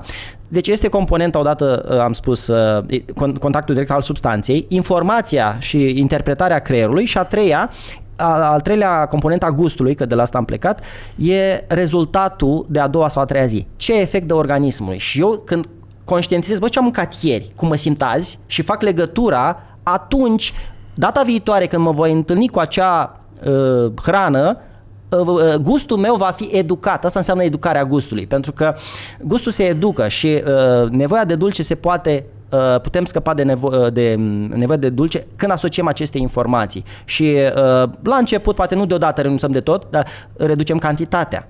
Mâncăm mai conștient. Bă, dacă tot îmi permit o prăjitură, hai să iau mai puțin dulce decât eram obișnuit și să savurez mai mult acea prăjitură. Dacă tot și data viitoare nu o să mai simt aceeași nevoie.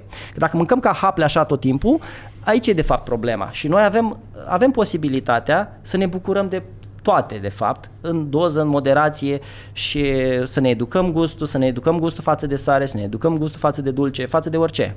Dar prin exercițiu, prin echilibru. Și prin cantități, am văzut, spunea ceva de japonezi, că ai văzut că ei nu prea sunt grași, așa, nu ca și americanii sau ca și românii, să zic, că și noi suntem obezi în ultima vreme, ziceau că ei se ridică la masă când sunt 80% sătui. Da. E corect asta? De cele mai multe ori, da, dar avem nevoie și de ospăț.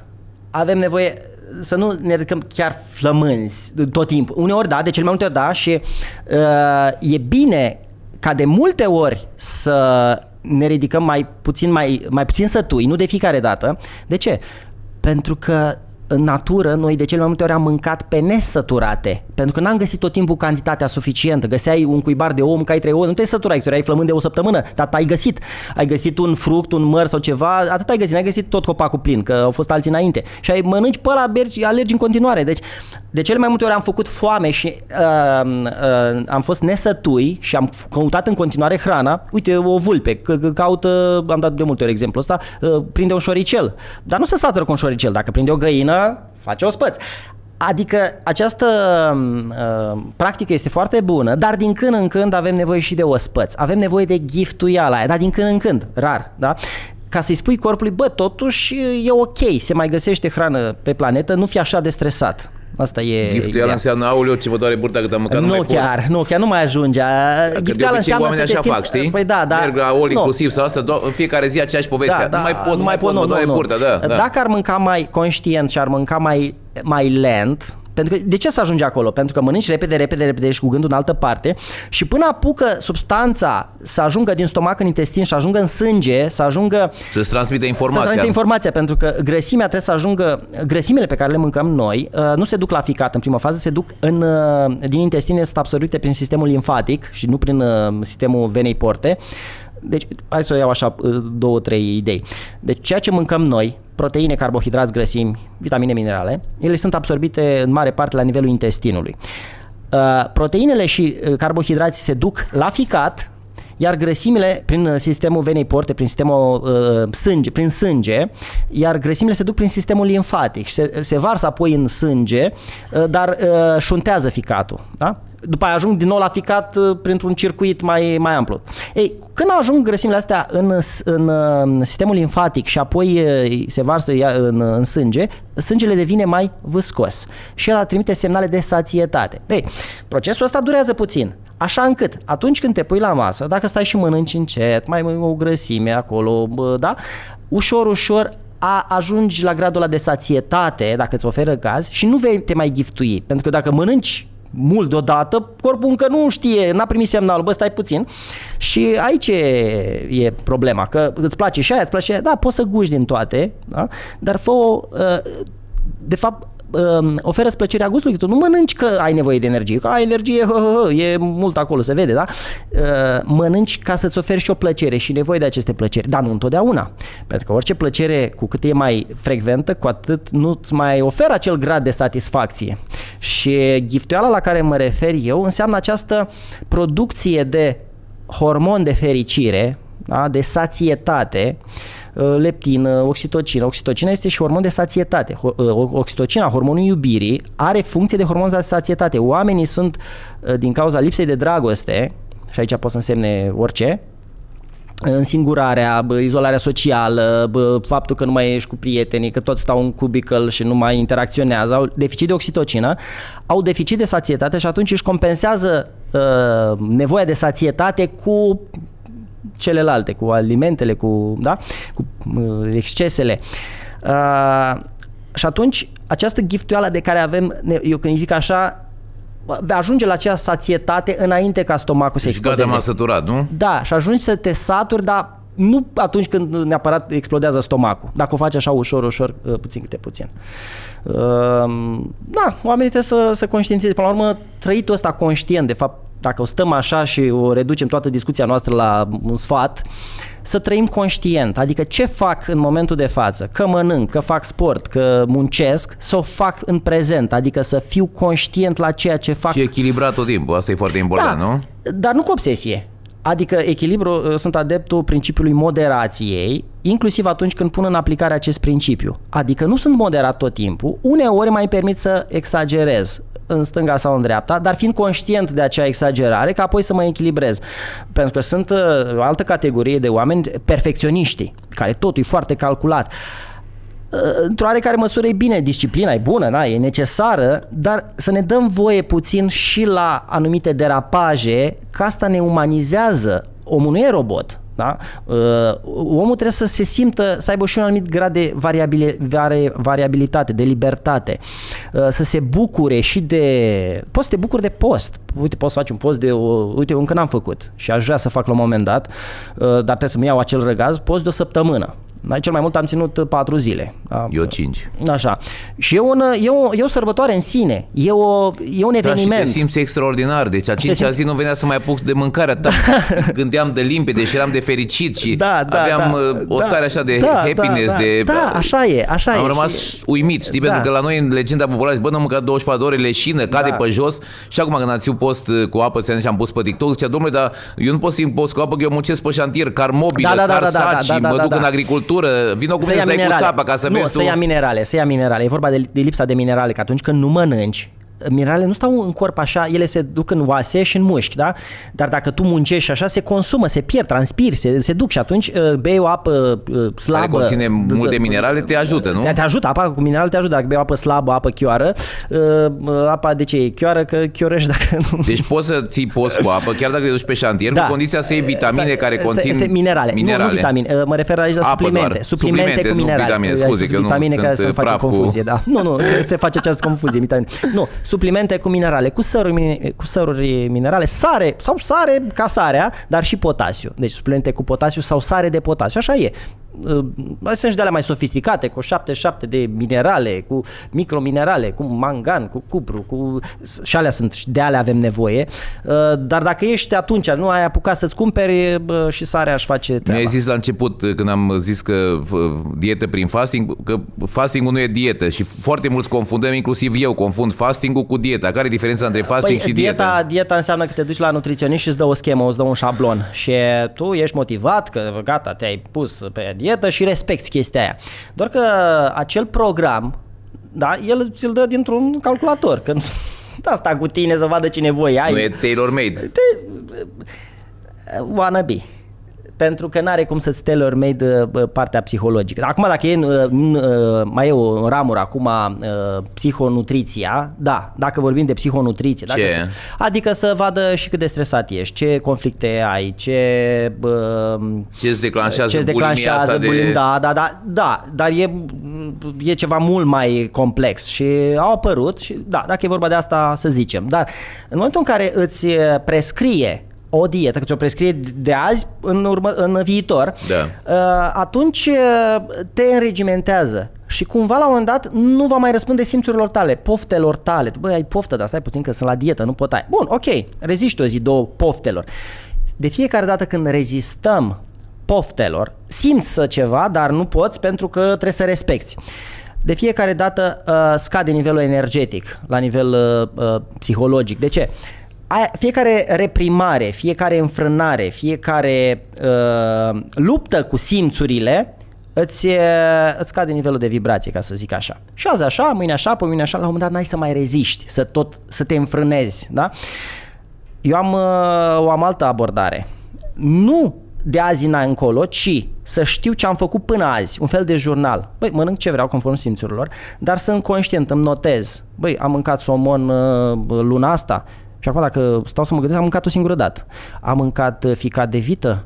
Băi, n-am mâncat. Și știu că, aș vrea să mănânc niște ficat de vită, dar am mâncat, uite, când mai veneam prin București, mă duceam la niște restaurante de-astea, organe de berbecuți. Că știu că, de ce berbecuți, de ce ierbivore? Pentru că știu că, cel puțin la noi în România sau așa, animalele cresc pe pășune și mănâncă din acea pășune substanțe nealterat. Pășunile nu sunt erbicidate, nu, că pășunea e pășune. Mănâncă buruieni, mai ales ovinele, da, caprele, oile mănâncă buruieni. Buruienile sunt de fapt farmacia naturii. Și atunci eu mă gândesc, am mâncat așa și atunci s-au acumulat cel mai mulți nutrienți în ficat și atunci eu mănânc din când în când niște ficat de berbecuți, dacă nimeresc, da? Uite, dacă stau să mă gândesc, în ultimele 2 luni n-am mai mâncat. Bun. Dacă am acest jurnal și sunt conștient de ce am făcut, cam cum am făcut, știu ce să fac în continuare în funcție și de aceste nevoi. Și îmi las libertatea de a interacționa cu ceea ce urmează în funcție de ce am făcut. Deci sunt conștient de ce am făcut și am multă libertate să aleg din mai multe opțiuni. Nu rămân, mă duc cu listuța, gata, azi trebuie să mănânc somon sau trebuie să mănânc piept de pui cu nu știu ce. Da? Aici e de fapt abordarea față de diete. Pentru că aceste diete, ele eșuează pentru că ne pun prea multe restricții și e foarte dificil. Și în momentul când le terminăm, explodăm. Ne greșăm de 2 ori mai și mult. se acumulează acele frustrări. Acum mai e, în cadrul acestor diete, mai e varianta aia cu cheat day. De fapt, cheat day vine să ne mai reseteze, să ne mai reseteze. Chiar și așa tot te simți înregimentat 7 zile. Și acea înregimentare, de fapt aia, că poate mâncarea e bună. Aia ne stresează aia pe ne noi. Stresează, că trebuie să respecti că ai listă. Acea listă ne omoară pe noi, că nu ne dă libertatea de a în interacțiune cu simțurile tale intervine ai văzut ceva sau te-ai invitat la o masă, la un restaurant sau ceva și a venit semnalul că mâncarea e acolo. dar tu n-ai voie. Acel că nu am voie, aia ne stresează. Chiar dacă opțiunea care o ai tu în listă e foarte bună. E foarte bună, E foarte bună, nu e rea. Dar faptul că n-ai voie... interzis.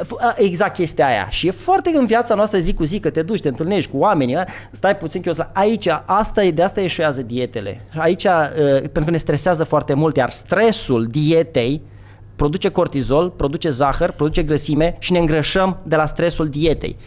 Nu mai spun că dieta ținută fără sport, fără mișcare, ce se întâmplă? Avem o masă musculară, avem un surplus de kilograme, 20-30 de kilograme. Eu dacă acum aș căra în spate un rucsac de 20-30 de kilograme, mi-ar crește masa musculară. Că dacă aș merge cu el tot timpul, da. Și am o masă musculară. Eu în momentul în care fac o dietă și dau jos acele kilograme, da, îmi scade masa musculară. Și atunci metabolismul meu scade dacă nu antrenez acei mușchi altfel. Adică eu doar am ținut dieta, am scăpat de 20-30 de kg de grăsime, dar eu musculatura respectivă n-am lucrat-o să păstrez în continuare nivelul metabolic. Și atunci scad mușchii și imediat la primele scade metabolismul și la primele interacțiuni, pentru că n-am mai putut să țin 3, 4, 5, 6 luni, m-a răzbit și în momentul în care renunț la acea dietă, mă îngraș mult mai ușor pentru că metabolismul meu a fost deteriorat pentru că am pierdut masa musculară. De-aia, stilul de viață cel mai echilibrat este postul intermitent, făcut variabil în funcție de fiecare, cum, cât, așa, alternat cu perioade de ospăți, să zicem așa, și ăla așa, cât, cum, așa, și neapărat cu mișcare, ca nutrienții pe care îi consumăm să se ducă în masa musculară. Ce mișcare? Că și aici e o discuție. Mai degrabă antrenamente cu greutăți, de cele mai bune sunt cele funcționale, da? Flotări, tracțiuni, dar și alea cu greutăți. Mai puțin cardio, pentru că dacă facem cardio în zona deci facem un cardio de ăsta stresant, să ardem calorii, să transpirăm, corpul se adaptează și nu avem aceleași efecte. Deci cea mai mare cantitate de energie se consumă în procesul de reparare și nu atunci când alergăm. Degeaba alergăm o oră pe bandă dacă n-am alergat intens. Trebuie să alergăm, să facem acele high intensity interval training, acele sprinturi, ca să zic așa, la maxim, nu știu, 10 secunde, 20 secunde, cât de tare putem noi și apoi mers ușor sau eventual stat, așa și mai iar băgăm un sprint. 15-20 de minute, să-i dăm acel zvâc. Acel zvâc ne va activa metabolismul în următoarele 48 de ore și va fi mult mai eficient decât să stăm și alergăm în continuu pe bandă. Așa fac. Mă uit și eu merg la Meriu, la sala de 3 ori pe săptămână, am antrenor pentru că sunt puturos. Dacă sunt singur, mai iau telefonul, mai sună telefonul, mai primesc un mesaj. Și cel mai aglomerată zonă a sălii este cardio și văd oameni care vin de ani de zile acolo, arată la fel, n-au slăbit, n-au făcut mușchi, n-au făcut nimica și stau o oră pe bandă la o viteză mică sau medie sau ceva, nu-i ajută, nu? Nu-i ajută. Îi ajută doar să plimbe sângele, să mai detoxifice, să mai transfere, deci tot e ceva, dar din punct de vedere al metabolismului nu. Ce ar trebui alternat? Ar trebui, dacă e tot să alergi, du-te și alergă într-un parc. Că e bun alergat așa în zona asta, relanti, dar pentru alte beneficii. Da? Pentru beneficii circulație cerebrală, circulație limfatică. Bun. Dacă vrei rezultate, trebuie să lucrezi cu greutăți. Ai nevoie de cineva care știe, ai nevoie de un antrenor, că te și motivează să depășești conforțelul ăla în care te-ai obișnuit. Îți dă un push, așa, știi? Eu lucrez cu antrenor, adică și eu la fel, nu pot, da. N-ai cum. Antrenor, prieten, ce-o fi, cineva care să te motiveze, pentru că noi avem în ADN-ul nostru tendința la confort. Noi suntem, dar nu noi oamenii, toate vietățile, toate, asta e regula generală a universului, zic așa, obții beneficiu maxim cu investiție minimă. Și în business, și unde vrei tu, nu vrei să cheltui aiurea, da?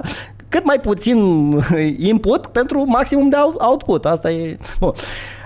Și atunci ai nevoie de cineva, să fie acea natură, să fie cel care dă cu biciul în tine, natura aia care te obligă să ceva. Și atunci ții un antrenor, îți iei... Bun.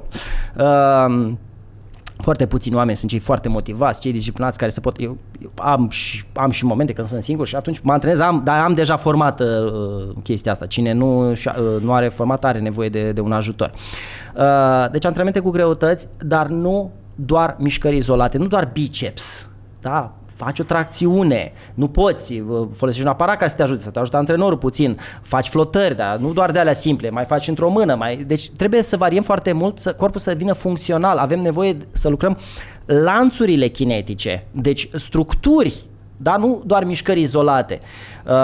Uneori, pentru a, să zic, vreau să pompez mai mult bicepsul, da, fac exerciții de biceps, dar nu doar atât. Lucrez umerii într-un mod mai, să zic, intens?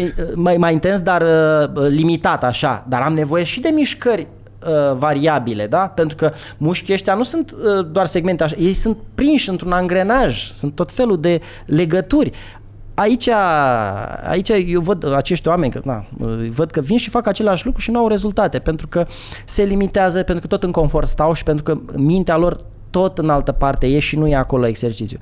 E mai bine decât nimic, dacă e să o luăm așa, dar totuși dacă vii și investești o oră, că n-avem timp, dar dacă vii ora aia, vino să ai rezultate. Încă un lucru foarte important. Sunt studii care au măsurat nivelul de eficiență a unui antrenament fizic la sportivi care doar exersau, jucau basket. Apoi alt lot de studiu, jucau basket sau exersau 75% din timp, 25% meditau, stăteau pe scaun și meditau, se gândeau la cum joacă basket. Alt lot 50% exersau și 50% meditau și alt loc 25% exersau și 75% meditau. Cei care au stat mai mult gândindu-se la ce au de făcut și s-au concentrat au avut cel mai bune rezultate. Pentru că atunci când ești și orice ai face, intri în starea de flow, când ești acolo, ești prezent, atunci trimiți neurotransmițătorul către mușchi să facă acea acțiune și crește performanța. Când suntem pe pilot automat și facem rutina asta zile și nu ne gândim acolo, rezultatele nu se obțin. Cum am spus, faci o tracțiune, imaginează-ți că ai un crocodil sub tine, da? Sau că să ai ursul la fundul tău și trebuie să sau că mai nu știu dacă ai văzut, am pus un story ieri pe Instagram cum mă cățăram pe niște sfori. Am văzut, da. Păi de acolo n-ai voie să cazi. Deci aia e chestia, că la 10 metri n-ai voie că nu mai pot. Nu există nu mai pot. Deci atunci e adrenalina aia mare. Când cade mașina când peste tine. Nu mai poți, atunci poți, cum se zice, nu? Da, pentru că pentru asta suntem adaptați. Noi am fugit de tigri, am fugit ne-au mâncat orătăniile, trebuia să prindem și atunci dai totul din tine. Asta e. Și pe termen scurt, că nu poți să mergi cu pedala de accelerație la maxim, dar atunci îți potențiezi organismul. Ăla e sportul cel mai benefic. Și după asta stai liniștit. Ai scăpat, ești un supraviețuitor, ești un câștigător al loteriei vieții, da? Și beneficiezi de reward, de premiu pe care îl ai. Deci, da, e valabil pentru și în business și în orice. Trebuie să fii concentrat, trebuie să fii acolo. Această prezență de spirit, spiritul să fie prezent, se poate exersa. Nu o să fim toți și nici eu vorbesc acum, dar n-am făcut ani de zile, m-am antrenat în felul în care o spun. Câte un pic. Am avut și noroc de oameni cu care am interacționat și am creat așa niște comunități și mi-am dat seama și am testat că așa e. Și ai nevoie de o comunitate, ai nevoie de un trib. La vânătoare omul nu poate vâna singur. Da? Suntem cel mai bun alergător, orice iepuraș alergă mai bine ca noi. Și orice, da? Noi avem nevoie de comunitate, avem nevoie de anturaj, avem nevoie să fim și avem și un obiectiv. Eu m-am apucat de sport mai serios pe la 18-19 ani. Până atunci făceam sportul de la școală, cum se face. Câți ani ai de acum? 42 fac. Mulți înainte. Mulțumesc. Și am dat la parașutism. Vroiam să zbor. Și acolo au început antrenamente de tip militar. Nu spun, primele ședințe de antrenament era rău, îmi venea să vărs, nu ziceam că nu mai merg. Era ca la trupele SEAL, exact, da, mai ceva. Și atunci, după ce am depășit primele ședințe de antrenament, mi-am seama cât de bine se simte corpul, dar am fost dus în zona aia. Acum hai mergem la sală, hai să ne rugăm puțin de ăla, hai mai fă și tu 3 flotări, nu mai pot să stau un pic. Da, e mai bine decât nimic, dar adevărata trezire. Antrenamentul spartan. Aia, da. Și ăla nu fiecare zi, cum am spus, dacă faci în fiecare zi antrenament spartan, ești vânător incompetent. Adică Până la urmă, cam astea ar fi. Când am postat asta, m-au întrebat oamenii, pentru că eu am spus că postul ăsta cu apă ținut pe termen mediu sau lung vindecă cancer în fază incipientă sau diabet sau asta. Cineva mi-a zis, domnule, eu am diabet în fază incipientă, dacă fac post cu apă, nu crește foarte mult insulina și nu o să pățesc ceva? Adică eu nu mă pricep, nu sunt medic, de-aia profit de tine că tu ești aici. Așa le răspundem, da. Insulina, în primă fază, deci celulele noastre fiind bombardate cu zahăr, insulina trebuie să introducă zahărul, glucoza, dar și aminoacizii, că și carnea poate să dea diabet, excesul de carne, de aminoacizii, îi forțeze să intre în celule. Dar acolo e deja prea plin, că în celulele, cea mai mare cantitate de corp e sistemul locomotor, mușchii. Da? Dacă luăm așa. Dar acolo dacă mușchia nu lucrează, celulele nu lucrează, nu au cum să primească ceva dacă mai departe nu s-au activat genele și atunci corpul forțează să înghesuie așa în celulă, exact cum înghesuie la metrou japonez, da? Asta e insulina care se chinuie să burdușească acolo. Bun. La un moment dat, dacă e burdușeală mare în metrou japonez, mai aduc niște lucrători de ea. Deci ce face corpul? Produce mai multă insulină, da? Și crește nivelul de insulină în primă fază. Pancreasul este forțat să muncească mai mult, să producă mai multă insulină. Asta se numește rezistență la insulină. O anumită perioadă de timp își face treaba, adică reușește să înghesuie acolo în celulă glucoza și așa mai departe. Dar asta o perioadă, da? Până la urmă, la un moment dat, sunt necesare cantități din ce în ce mai mari, Însă pancreasul se epuizează și celulele pancreatice nu mai fac față și la un moment dat începe să scadă producția de insulină. Și atunci se declanșează și începe glucoza care era oamenii din stație nu mai rămân în stație, da? Glucoza rămâne și crește în sânge. Și atunci când se pune diagnosticul de diabet sau înainte de diabet e toleranță scăzută la glucoză, adică glucoza aia nu mai e la fel de bine livrată în celule. Da? Și asta e stadiul de prediabet, așa după dicționarul medical. Dar înainte de prediabetul ăsta, când avem toleranța scăzută la glucoză, avem stadiul de prediabet, cum îi spun eu, care înseamnă rezistența la insulină. Adică avem insulina crescută. Și ce pot să facă oamenii? Să-și facă analiza de glucoza, glicemia și insulina. Acum doctorii au devenit și ei mai deschiși, dar în trecut, dom'le, dar de ce să faci insulina că n-ai diabet? Păi nu, dom'le, vreau să văd înainte, nu, da? Și dacă îți faci insulina și glicemia, intre pe, o să-ți dau și link-ul, poate îl pui pe... Te rog, da, îl pun la descriere acolo, sigur. Este un sigur. MedCalc, se numește HOMA Index Calculator, e o formulă de calcul în care introduce acești doi parametri și îți calculează indicele HOMA. Indicele HOMA ideal este 1, până în 2 este acceptabil. Majoritatea oamenilor vor observa că au peste 2. Asta înseamnă că au deja în pre-diabet, cum îi spun eu, da? Care încă n-au toleranță scăzută la glucoză, dar încă sunt cu rezistența la insulină. Adică avem acei lucrători în stație, dar normal ar trebui să circulăm cu metrou normal, nu să ne... E un semnal de alarmă la 2? De acolo începe. Da, încă... Da, e un semnal de alarmă și la 1,8 dacă vrei. Oricât mai departe de 1, oricât ești depărtat de 1, cu atât înseamnă că ai un început de rezistență la insulină. Și atunci, această rezistență la insulină înseamnă că insulina nu funcționează bine, dar insulina este hormon de creștere. Insulina nu e rea. Insulina trebuie să-și facă treaba ei. Dacă ea nu funcționează bine, nici celulele nu vor fi aprovizionate bine cu aminoacizi. Și atunci aminoacizii care să construiască proteine și toate celulele și proteinele sunt de fapt esența activității tuturor celulelor și atunci toate încep să funcționeze prost. Toate celulele, și neuronii, și celulele pielii, și ficatul, și tot. Când avem rezistență la insulină înseamnă că înghesuim așa, da? Înghesuim în metrou ăla. La început își fac treaba, dar nu mai bine ar fi să să nu ajungem acolo. Și atunci, într-un astfel de situație, într-un prediabet sau deci să fac o recapitulare. Prediabetul este rezistența crescută la insulină. Prediabetul înseamnă scăderea toleranței la glucoză când deja glicemia după masă crește și nu scade la fel de repede cât ar trebui, în final scade, dacă îți faci analiza de glicemie între parametri normali, însă timpul este mai lent, adică așa, și stadiul de diabet non-insulinodependent, când glicemia rămâne crescută, dar corpul încă produce insulină, și stadiul final insulinodependent, când pancreasul deja e epuizat și nu mai produce insulină deloc și în stadiul respectiv se intervine cu injecții de insulină. Tot parcursul ăsta poate fi reîntors, da? Și pancreasul are capacitatea de vindecare, pentru că pancreasul și toate celulele corpului uman se regenerează.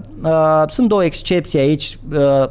Momentan se consideră că sunt excepții, dar eu cred că nu, dar în fine, celulele musculare și celulele nervoase sunt celulele care nu se regenerează conform științei actuale, eu cred că și ele se pot regenera, dar în fine, este acceptat faptul că toate celulele corpului, în afară de, deocamdată, celulele musculare și celulele nervoase, se pot regenera, deci inclusiv pancreasul, inclusiv ficatul, deci ficatul se poate regenera, că durează mai mult, că la un moment dat se pot produce niște cicatrici care sunt, da, dar până la urmă totul se poate regenera. Mai mult, mai repede, mai târziu. Așa încât diabetul este vindecabil 100%. În orice fază? În orice fază. Dar drumul de la un dezechilibru foarte mare, drumul către acel echilibru e foarte delicat, pentru că se pot produce acele hipoglicemii. Dacă diabeticul a fost învățat, dresat să zicem, că așa îmi place mie, când îl înveți pe cineva și explici. Da? Că noi am fost învățați. Nu, am fost dresați. Nu ni s-a explicat ce și cum. Că trebuie să mănânce ca să nu-i scadă glicemia. În tot acel timp i s-a deteriorat capacitatea de a arde grăsimi. Utilizarea grăsimilor ca și sursă de energie necesită niște enzime, necesită niște proteine, niște mecanisme. Acele mecanisme s-au atrofiat. Cu cât am mâncat mai des, cu cât am mâncat mai din oră în oră, cu cât am respectat nu știu ce, mecanismele noastre ancestrale de utilizare a grăsimilor ca și substrat energetic s-au deteriorat. Reînvățarea corpului să ardă grăsimi durează.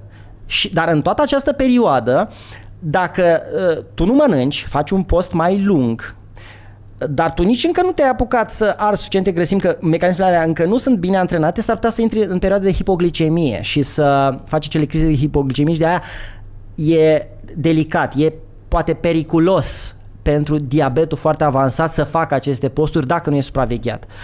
Însă, fiecare om trebuie să-și ia sănătatea în propriile mâini, trebuie să-și simtă organismul, trebuie să fie atent. Iar uneori hipoglicemia este confundată cu hipotensiunea. Deci scade tensiunea că nu bem apă, că nu avem minerale. Deci luate lucrurile așa pas cu pas, ușor, ușor, din aproape în aproape, fără să exagerăm. Lucrurile astea se pot regenera, se pot vindeca. Cine își asumă responsabilitatea? Că noi credem că doctorii își asumă responsabilitatea. Dacă mi-a spus, domnule, trebuie să mănânc, diabetologul sau endocrinologul mi-a spus, bă, dar el e cu tine? Nu, că efectele adverse ale recomandărilor sale nu el e responsabil, pentru că ele sunt trecute în protocoale. Pe alea tot singur ți le asumi, efectele adverse. Și atunci, nu mai bine ți asumi și conduita? Și cine răspunde? Doctor Cezar, că l-ai auzit pe net că ți-a dat niște sfaturi. Hai, domnule, eu ți-am dat niște sfaturi, dar până la urmă omul e up to you. Deci cam despre asta este vorba și asta este disclaimerul meu. În anumite situații, când dezechilibru este foarte mare, reechilibrarea bărcii este mai delicată și atunci trebuie mai cunoaștere și mai de durată, trebuie informare, trebuie munca aia, omule, ia și te uită, că eu am făcut materiale pe YouTube, am vorbit de multe ori și am întors-o în toate felurile, că una este să te uiți pe TikTok la o chestie de 30 de secunde sau un minut și extragi din context și alta e să vezi, să înțelegi. Am făcut materiale despre digestie, de la A la Z, am vorbit o oră și jumătate, am luat așa cât ca să înțeleagă omul și cu gastrita și cu alergiile și e multă informație. Cât de implicat ești să înțelegi. Uite, legat de diabet, recomand cartea lui Jason Fung, Diabetes Code, codul diabetului sau codul obezității, și acum am scris și codul cancerului. În română? Primele două, da, cred că și a treia. Cred că dacă a fost un mare... Da, și de acolo oamenii care au diabet le recomand să citească această carte. De multe ori am vorbit de cărțile astea, le-am recomandat. Dom'le, dar zi-mi ceva, mă pui acum să citesc. Băi, dar trebuie să înțelegi că nu e doar A sau B. Mă mai duceam pe la diverse emisiuni. Hai, dom'le, e bună sau nu e bună? Până la urmă, grăsimea e bună sau nu e bună? Zic, băi, nu așa e răspunsul, că nimic nu e bun sau rău, tot mă întrebi alb sau negru. Nu e așa. Oamenii n-au răbdare, trăim în secolul vitezei. Asta și oamenii nu mai au răbdare. Să-și plătească nesănătatea. Asta spun, adică înțeleg că n-ai răbdare să evoluezi într-o anumită direcție în afaceri sau în carieră, dar pentru sănătatea ta, pentru viața ta, pentru asta trebuie să ai răbdare și informația există. Și să studiezi. Sunt atâtea cărți. Cartea, apropo de carte, dacă vrei să iei informație, iau din cărți. Da? Și nu o singură carte, pentru că te duci într-o extremă. Vezi mai multe puncte de vedere. Mai multe puncte de vedere. Am observat asta citind de cărți din toate extremele, și vegani, și carnivori, și am văzut că e un așa zis bias, un fel de anumită prejudecată a autorului. El devine atât de fanatic față de ce a scris, încât insistă prea mult în direcția aia. Mi s-a întâmplat și mie, cum am zis, materialul cu stroi, și de multe ori mi s-a întâmplat, dar fiind conștient de riscul de a mă duce într-o extremă, acum, așa, hai să văd partea cealaltă, care sunt argumentele contra a ceea ce eu promovez. Legat de postul intermitent, hai să vedem. Am găsit asta și am fost un moment așa de revelație. Postul intermitent sau postul prelungit poate cauza ficat gras. Și zic, am citit studiul ăsta, zic, bă, stai puțin, cum așa? De unde? Până unde? Păi stai puțin, că postul e bun ca să scapi de ficatul gras. Exact. Păi stai să vezi cum e. Deci, în timpul postului, noi desfacem trigliceridele. Trigliceridele e grăsimea de pe noi. Da? E formată din glicerol și acizi grași. Și crește cantitatea de acizi grași în corp pentru a fi utilizați ca și sursă de energie, să fie arși. Dar noi, dacă nu îi ardem în proporția în care ei sunt eliberați, ei se duc pe ficat și se acumulează în ficat și creează ficatul gras. Acizii grași pe care i-am scos de pe noi, se mută în ficat, pentru că nu i-am utilizat în aceeași proporție cu cât i-am desfăcut de acolo. Mă, are tot sensul. Deci, acest balans, dom'le, fac un post, fac sport, și în timpul sportului sau în perioada de refacere, în funcție de cât de intens am lucrat, că sportul nu e la fel, eu nu fac sport la fel ca cei din sală de care am vorbit mai devreme. Da? El face fasting, face mișcare, dar e pe telefon și așa, nu arde mare lucru, deci nu arde așa, și după aia acizii grași pe care el i-a pregătit ca să fugă de tigru, da? Dar nu-i utilizează, se duc tot pe ficat și are ficatul gras. Și după aia zice nutriționistul sau așa că, domnule, nu e bun postul, că afectează ficatul. Păi aici e de fapt toată... Deci faci post intermitent, dar neapărat faci mișcare ca să poți și o mișcare ca acolo, adică să fii acolo, adică să fii în acea mișcare. Să trimiți toxinele în ficat. Păi mișcarea nu este naturală. Eu am un video, o serie de 4 videouri în care aduceam vreo 20 de argumente ca să faci mișcare. Nu a avut vizualizări, deci asta cu sportul nu, domne, lasă-mă cu de-astea. Zi-mi ce să iau pentru stomac aia, dacă ai răspuns la asta e bine. Așa am eu pe YouTube cele mai puține vizualizări cu biserica. Dacă fac ceva despre biserică sau ceva, cele mai puține vizualizări. Da, așa. Poate ne vedem alt dat vorbim și de partea asta spirituală. Data viitoare, da. Și asta nu s-a dus. Dar acolo explicam foarte clar că sportul nu este natural. Sportul este o invenție de-a noastră ca să înlocuim absența, da, când natura nu ne mai forțează acum. Pentru că această tendință la confort, cum am spus, e în ADN-ul nostru, și atunci tu trebuie să simulezi o situație reală. În situația reală tu ești mort de foame, tu nu poți căprioara aia, stai să pedalezi eu până vin la tine, nu? Sau te așteaptă tigru sau ursul, stai să te depărtezi la 500 de metri. Tată, nu, ala e sportul care îl face orice. Uite, omul, vrăbiuța, stă frumos, ciuculește acolo 2-3 grăunțe, ce prinde ea, vine mâța la ea să o prindă. Păi ea atunci o zbughește, nu mai... Ăla e. Pentru asta suntem noi adaptați. Aia e nivelul de mișcare și trebuie făcut de intensitate mare, dar pe durată scurtă.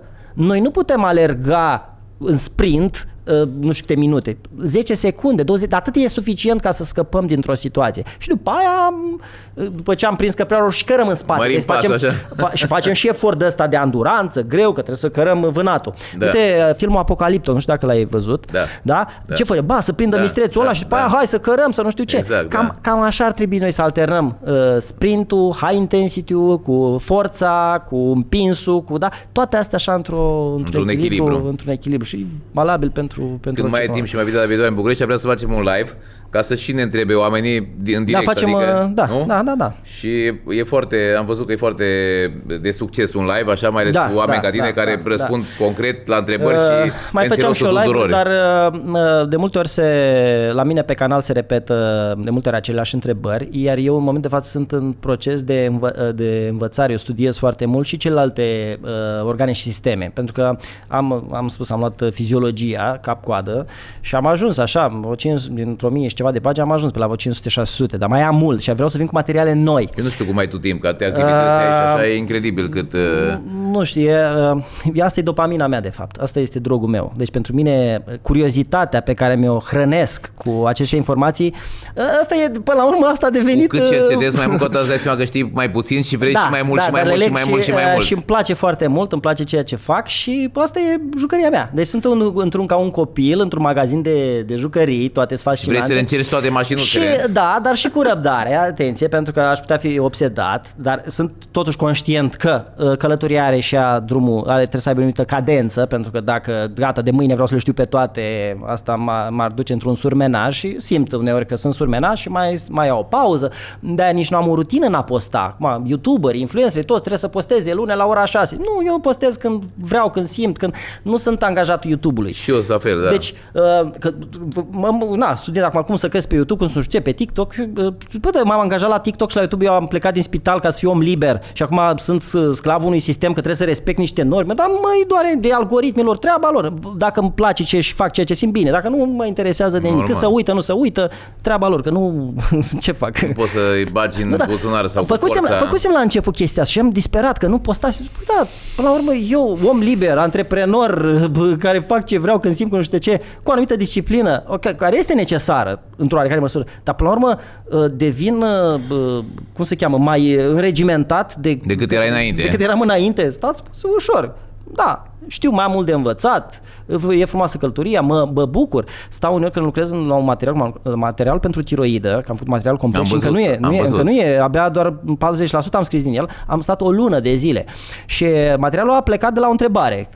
Mă întreba ceva despre tiroidă, cum e cu tiroida și eu știam așa, dar eu vreau să fiu informat, adică nu vorbesc de pe pereți. Hai să citesc, mamă, și când am început și eu fiind pe jumate fecioară, jumate leu, jumate fecioară. Eu sunt leu. Așa, și când am pe 22 august și eu pe 11. Așa. Și uite că vezi, cine se seamănă se adună. Așa.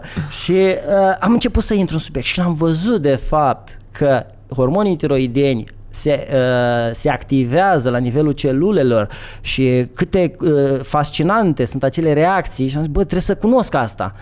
Chit că pentru publicul larg, acele detalii biochimice nu sunt foarte relevante, dar mă interesează pe mine să înțeleg. Dar e nevoie de specialiști, pentru că eu nu pot să fiu bun în toate domeniile și atunci am un specialist. Deci informația care am dat-o îi depășește și pe endocrinologi.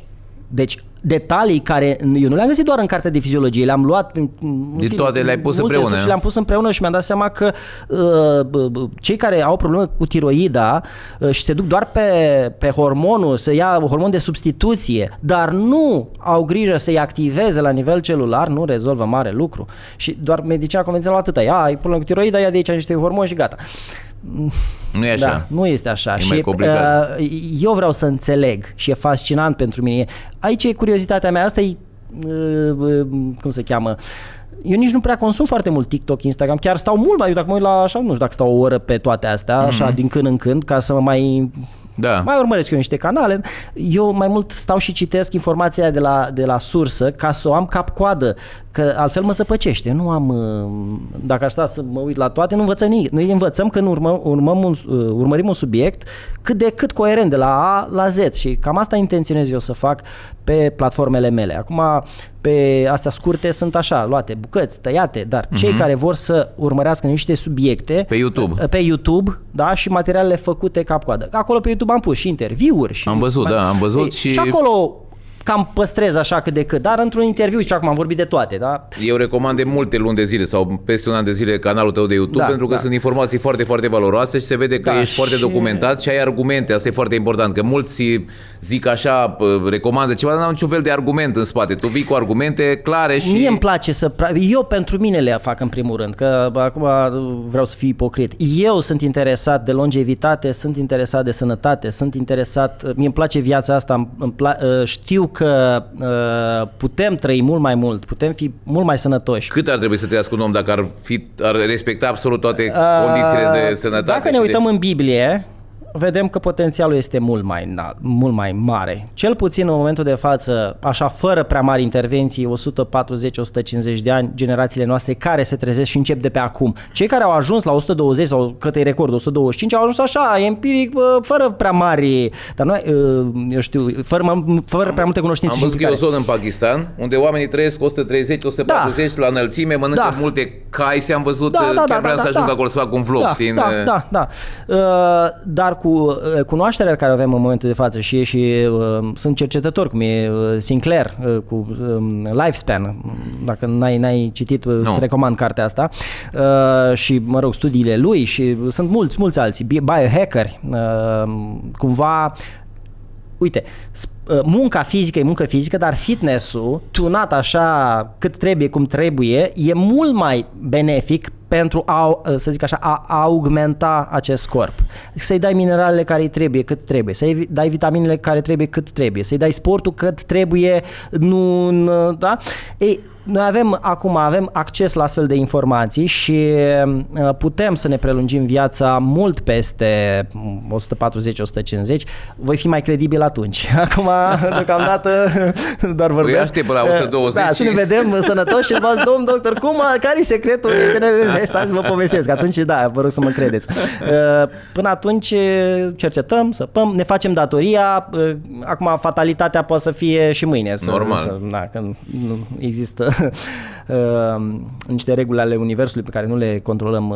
Mulțumesc mult de tot, a fost super faină toată discuția noastră și foarte benefică. Cred că toți cei care vor vedea vor învăța ceva de aici și data viitoare când vii te rog să facem un live și să răspundem la... Cu mare drag. Mulțumesc mult. Mulțumesc și eu, apreciez și asta e și interesul meu, să dau informația pe care o dețin pe cât mai multe canale, adică că mă inviți tu, că mă invită cu tare, eu merg, nu contează, am vorbit și cu Gașca Zurli, am făcut materiale pentru copilaj de 5-6 ani. Super, da? Un podcast, fain. Gașca Zurli l-a lansat, chiar acum a fost lansarea, am făcut 4 episoade despre inimă, despre stomac, despre... Unde se pot vedea? La ei pe Gașca Zurli? Și e un podcast pentru copilași și părinților, da? Vorbit într-un limbaj de ăsta foarte simplu, deci pentru 5 ani. Perfect. Și neapărat urmăriți canalul de YouTube a Dr. Cezar, așa se numește, Dr. Cezar, Dr. Cezar, fain și numele și foarte sugestiv și simplu și da. Doamne ajută, vă mulțumesc mult pentru atenție, să ne vedem cu bine, să ne auzim cu bine.